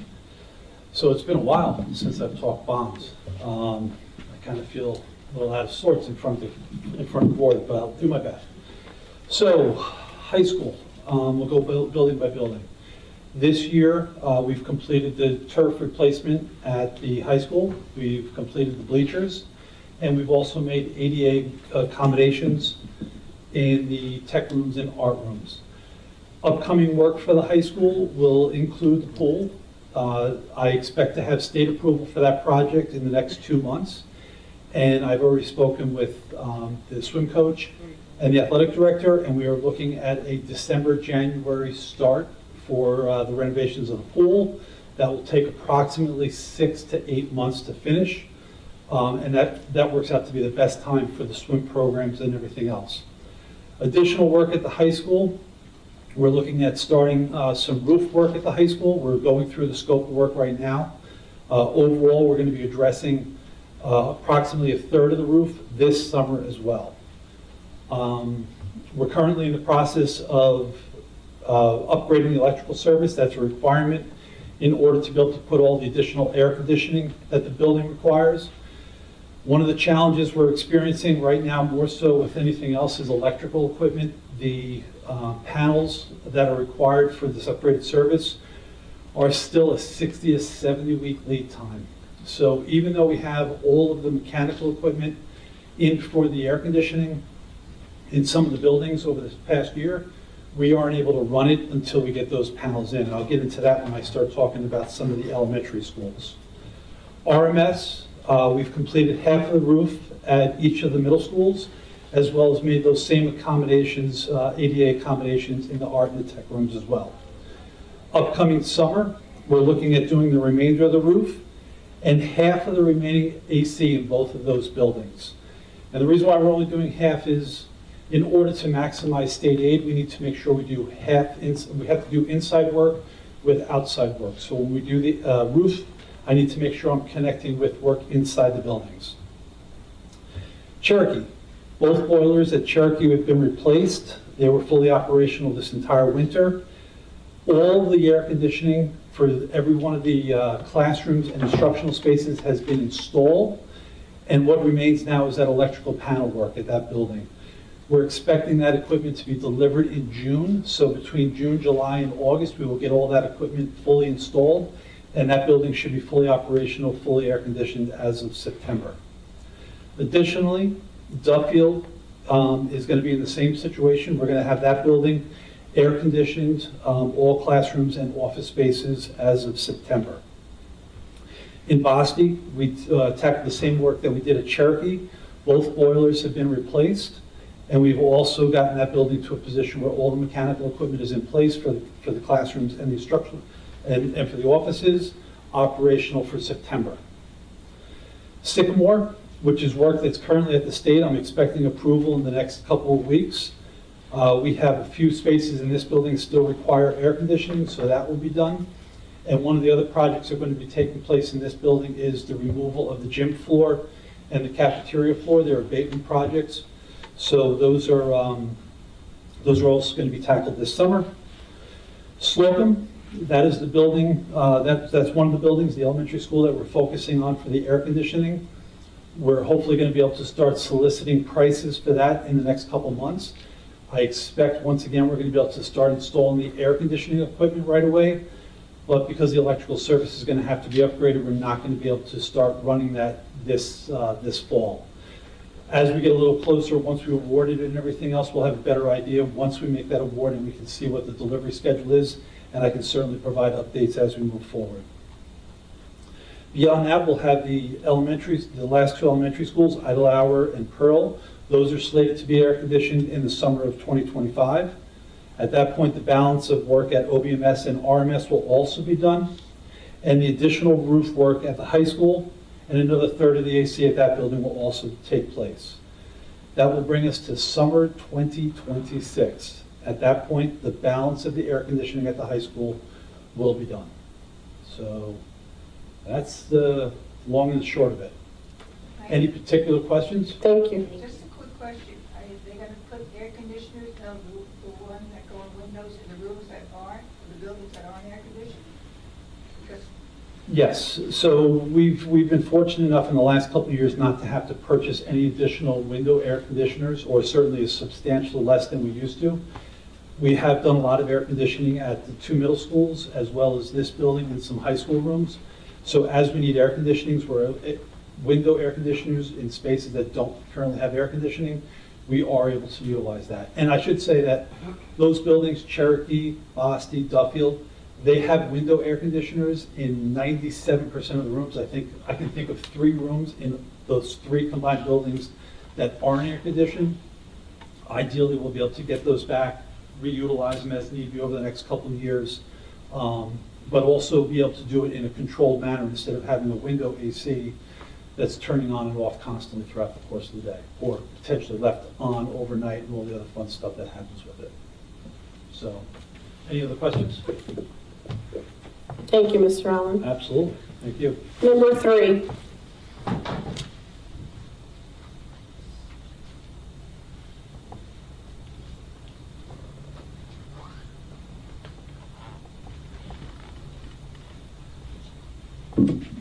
You guys had 13 people here tonight, listening to a budget meeting, listening to you guys talk about things that are very important. Clearly, something should be done, okay? It's like you guys are living in a bubble, okay? You have no idea what this community knows and doesn't know. Usually it's word of mouth, half the time it's telephone and inaccurate. You do need those calendars, just to let people know when meetings are, okay? 13 people isn't going to get it out to the community that they can go and get one, okay? What you guys are doing is not notifying this community. They don't know when meetings are. They don't know what's going on at the meetings. They don't know that the budget is going and being voted on. They know the date, the 21st. That's it. I don't know whether it's deliberate. I don't know whether you're just genuinely in a bubble and you guys think that, oh, it'll get out somehow by osmosis, but it's not. You must have more communication with the community. They don't know what's going on. 13 people.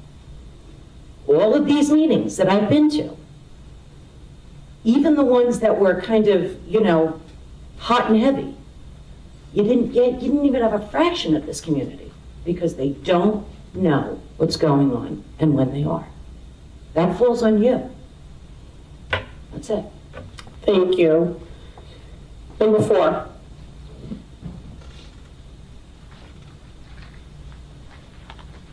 Hi, everybody. I'm not nearly going to be as dramatic as some of the other people this evening, unfortunately. Sorry to disappoint. Thank you, Dr. C. The eclipse was one thing I wanted to bring up. I was concerned about that. Another is the CAPS program was mentioned, and while my son didn't qualify for it, it didn't quite meet his needs. I was orientated quite a bit from the psychologist that offers the program or runs it. And I think it's an amazing program with a great stopgap for students, for UPK students that don't need excessive special needs services, but can't fit into the UPK program. So I definitely think that's something that needs to continue. Also, the community outreach, the social worker that does that. I'm also acquainted with her and her predecessor. The current person, I believe she has a caseload of 150 students. So that's 150 of our students that most likely are due to school refusal. To crisscross this district, drive to their homes, I don't know how we only have one. So I hope it's not even considered that we would have 0. Thank you. Thank you. Thank you. Number 5.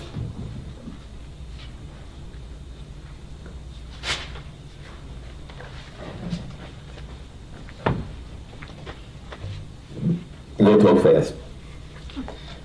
First thing on the agenda for me is Friday is Vietnam Veterans Memorial Remembrance Day, National Day of Remembrance for those who served in the Vietnam War. We don't do much history about the Vietnam War, and since everyone is off on Friday, this might be a time for you to explore with your children one of these memorial services, which is going to be, remembrance services, which is going to be at Islip Town Hall, 2 o'clock on Friday.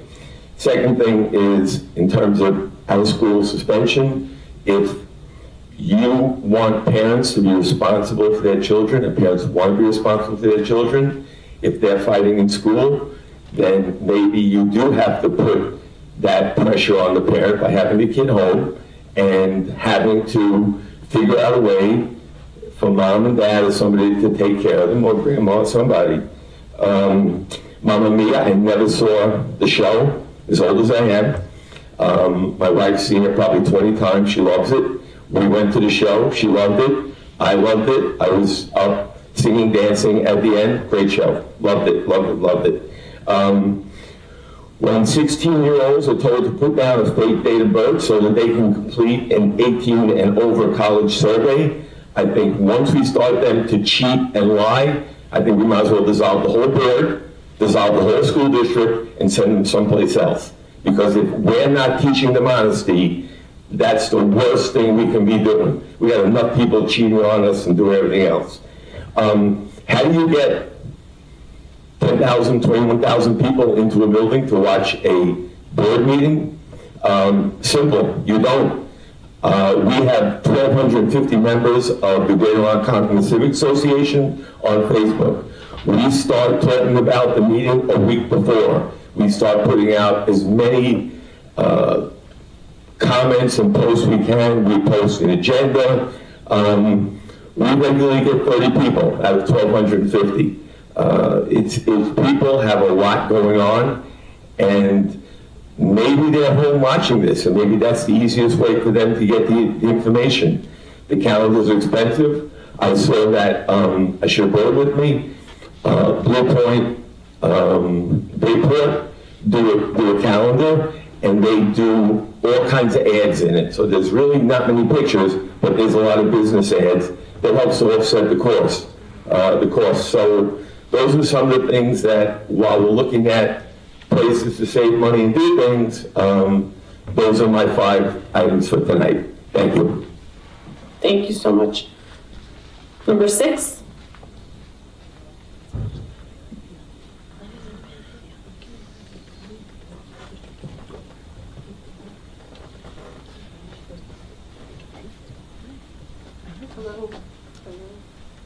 I'm on a whole different note.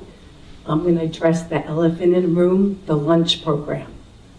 Go for it. So you talk about transparency and communication. I think the board's aware that there was mishandled postings for the lunch program jobs. They were done by text message. They were done by phone calls. It was totally improper the way it was handled. And I'm getting different answers. I know there's grievances.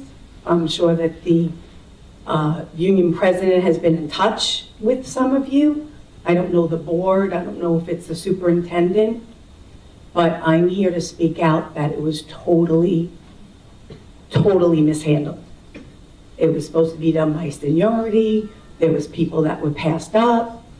And I don't know who got the bid on Aramark, but Whitson's was fine, and it just has everybody in a frenzy. Now they couldn't, from what I understand, they couldn't handle the bid, so they got a grant for the lunch program, so now they had to give breakfast, and you talk about saving money and jobs. They're giving all 6 to 8 hour jobs to food service and medical, where it's costing them so much more. But my biggest thing is that the whole thing was mishandled, and I don't know where the posting came from. I don't know if it was human resources. I don't know if it was the superintendent, but phone calls were given. Not one school had the posting of this particular job. Not one school. They had to call and get this posting. So, like I said, people were messaged, people were with a phone call. And people were placed in these positions that shouldn't really have been there. And it has been a joke since this has happened. I've been on it, and if you're wondering who I am an employee of the lunchroom. And I'm not a disgruntled employee. I have my own issues going on. It's just the point that the way it was handled. People, and everybody's directing it to the Aramark person who doesn't even work for ConnectWatt. Why is she answering these questions? Why is she directing the jobs? She doesn't even know anybody. She just was put there. She doesn't know who I am, who any person in that school is. So how are these people getting an 8-hour job with benefits, with payout, with everything, when they weren't even seniority? I'm not, okay. No, that's okay. Were you done with what you had to say? Yeah. I will ask Mr. Conahy for our human resources to just explain how the postings went up and why they were text. Should I just stand here? Yeah, you can stand there. It's fine. I appreciate you allowing me to correct some of your inaccuracies. The posting went to every principal and every principal's secretary. I will tell you can keep shaking your head, but I'm still going to answer your question, okay? The last posting, which was an 8-hour posting, did not go to the secretaries, but it did go to the principals. I double-checked with all of the principals, and all of the principals informed me that in fact the posting was posted on whatever public board in each of the school buildings that it was supposed to have been posted. Now, I can only trust the principal's word because I didn't go to each building individually to check that. They told me that it was posted where it was supposed to be posted, so I believe that that's accurate. The board, I don't know if we are okay with this, but we were going to post for a few full-time positions tomorrow because one person has been reassigned, and then we are able to find 3 other positions, so we're hopeful that we'll be able to post for that tomorrow and rehire 4 more full-time food service workers that may work 6 hours, 7 hours, 8 hours, depending on what the cook managers need. Now, the one thing I will address that you had said that Kristen Lella is the director of the food service program, and I believe you were alluding to her being the person who has been instrumental in appointing these people, as was Christine Miller, Christine Miller was the director of the food service program for Whitson's prior to Aramore coming in play, and Christine Miller was not an employee of Connecticut. She was an employee of Whitson's.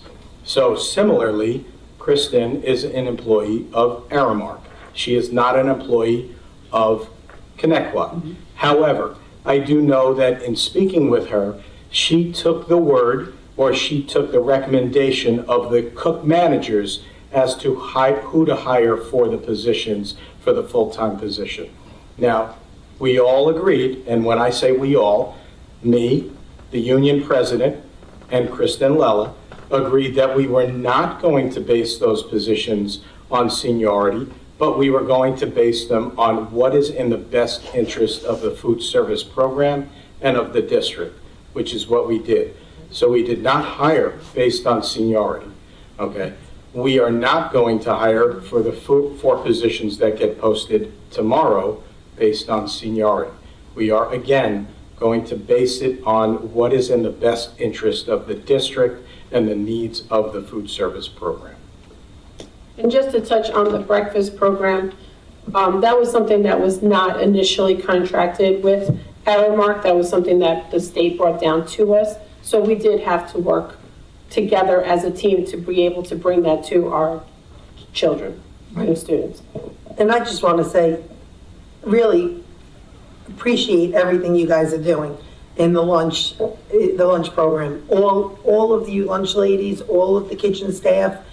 This has been, I again have said it. I know that I have said to some of the lunch workers, I'll tell you, I have actually begged people who have said to me, they may walk out. I've been told that by some, and I have begged them to stay. I have said the kids and this district need them. Every school district is looking for lunch staff.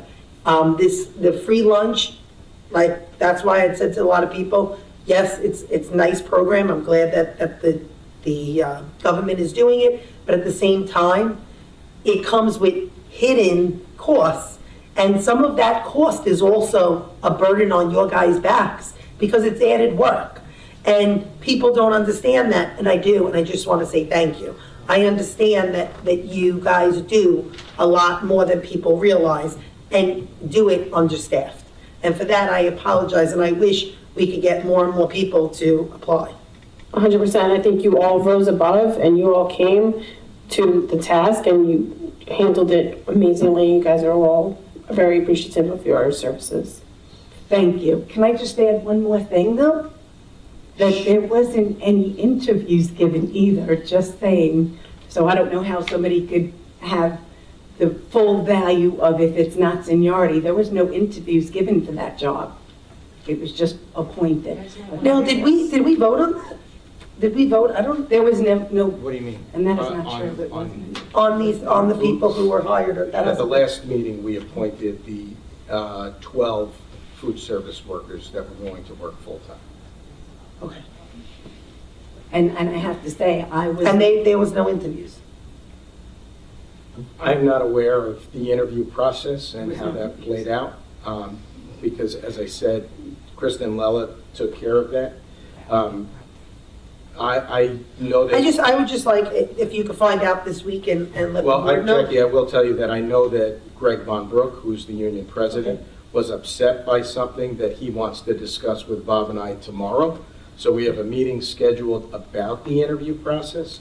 I don't know if it was because he wasn't involved. I don't know. Well, can I ask you, why would we not have the union president involved? I think he should be involved. Okay, I think he should be. I have no issue with that. And I've actually said for these next 4 positions, not only will he be involved, but so will one of his executive board members who will be on the interview process along with Kristen, and they will interview for those 4 newer positions together. Okay. So we've already established that. And you guys don't go by seniority, is that what you said? We felt there was a need here that seniority wasn't the right way to go. So if there are 2 people that you almost, that are on the list of that the senior one wouldn't get it over the other one, if they're the same? So what we said. Because I believe that that's. What we said and what the union agreed to was, all things being equal, will go on seniority. Okay. All things not being equal, and that would be determined by the food service department, then we were going to go with what is in the best interest of the. See, and I have to be very honest with you right now, I'm a little disappointed because this is why whenever we vote on staff, I have such a hard time. There was a time when I refused to vote and said, I'm abstaining, I don't know if you remember. I said, how am I going to, this is why I worry about when we vote, because like this, we voted on, I'm just saying, we voted on 12 staff members. Right.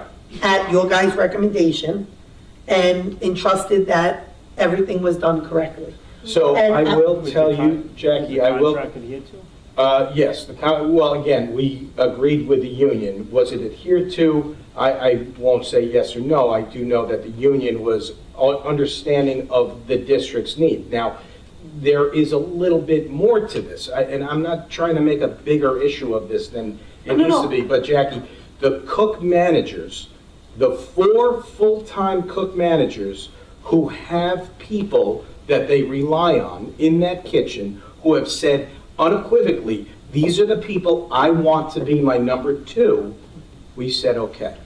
We said, you have the experience and the knowledge of who you should be able to work with. But then that should have been told to the board. When I vote on 12 people, and I'm voting on the assumption, and this is where the problem comes in. I assumed, and we know what assume means. So I just made another, in my opinion, mistake assuming that when I get a staff list, and this is why I used to ask for everything. I wanted to see everything when they were interviewed, and people told me that was micromanaging. But then this kind of stuff happens, and I say, there were 12 people we said yes to, that I was under the assumption were interviewed, were chosen because they went through some sort of vetting process.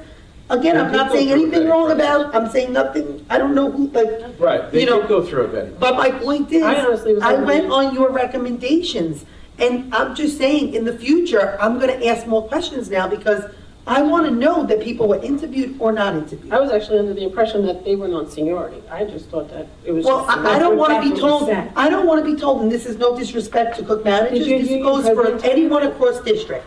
I don't wanna be told that the reason somebody got a job is because somebody said, I want this person to work under me. Because not for nothing, this goes for, not for nothing, this, no, but I'm just saying, I can't go with that because it makes me worry that in other positions, it's kind of like, and I had this happen a few years ago, as you know, when people said to me, we want this person for an AP, or we want this person because this is who the principal wanted. And you know what I said? Don't care. This is the one who when you look at this resume and you look at this resume and you look at this one's, then you look at that one, how the hell do you not pick the number 2? The number 2 is better than the number 1. Sometimes I feel like popularity gets in the ways of decisions, and I get annoyed by that. Or favoritism. It's unfair. Favoritism, nepotism, cronyism. I'm done with all of it. I just want you to know, this goes for everybody. From now on, I want to know. As a matter of fact, I think I want us on these, or I'm going to vote no every single time, on these forms where they say who we're hiring, I want to see that it says interviewed N or yet, a column of N or Y. Because I didn't know that we don't interview people. That's the first I'm even hearing of people getting hired and not being interviewed. Again, And I don't want want, to say that these people weren't interviewed. but we don't know if they were. I am assuming that everybody's doing the right thing. Okay, but And we you're right. can't assume. I'm Right. assuming too, and we all shouldn't assume anymore Correct. because we assume and we know that makes a blank of you and me. And I don't want to do that. You know what I'm saying? I understand. I want to do work off facts. And I apologize because, again, I sometimes am going off of recommendations. And then this is why I don't want people to think I'm micromanaging or I'm not trustworthy, like I don't trust people. But it's that I don't trust because I worry that I'm not being given all the information. Did we put Kristen in charge of the process? Yes, as we have with Christine Miller prior to her. Right, so Kristen was in charge of the process, and it was her job then to get the recommendations, interview, and do that process. Is that correct? I specifically told her she needs to at least do a phone interview with every candidate, is what I told her. Now, in fairness, I should have told her to reach out to Greg Von Brook.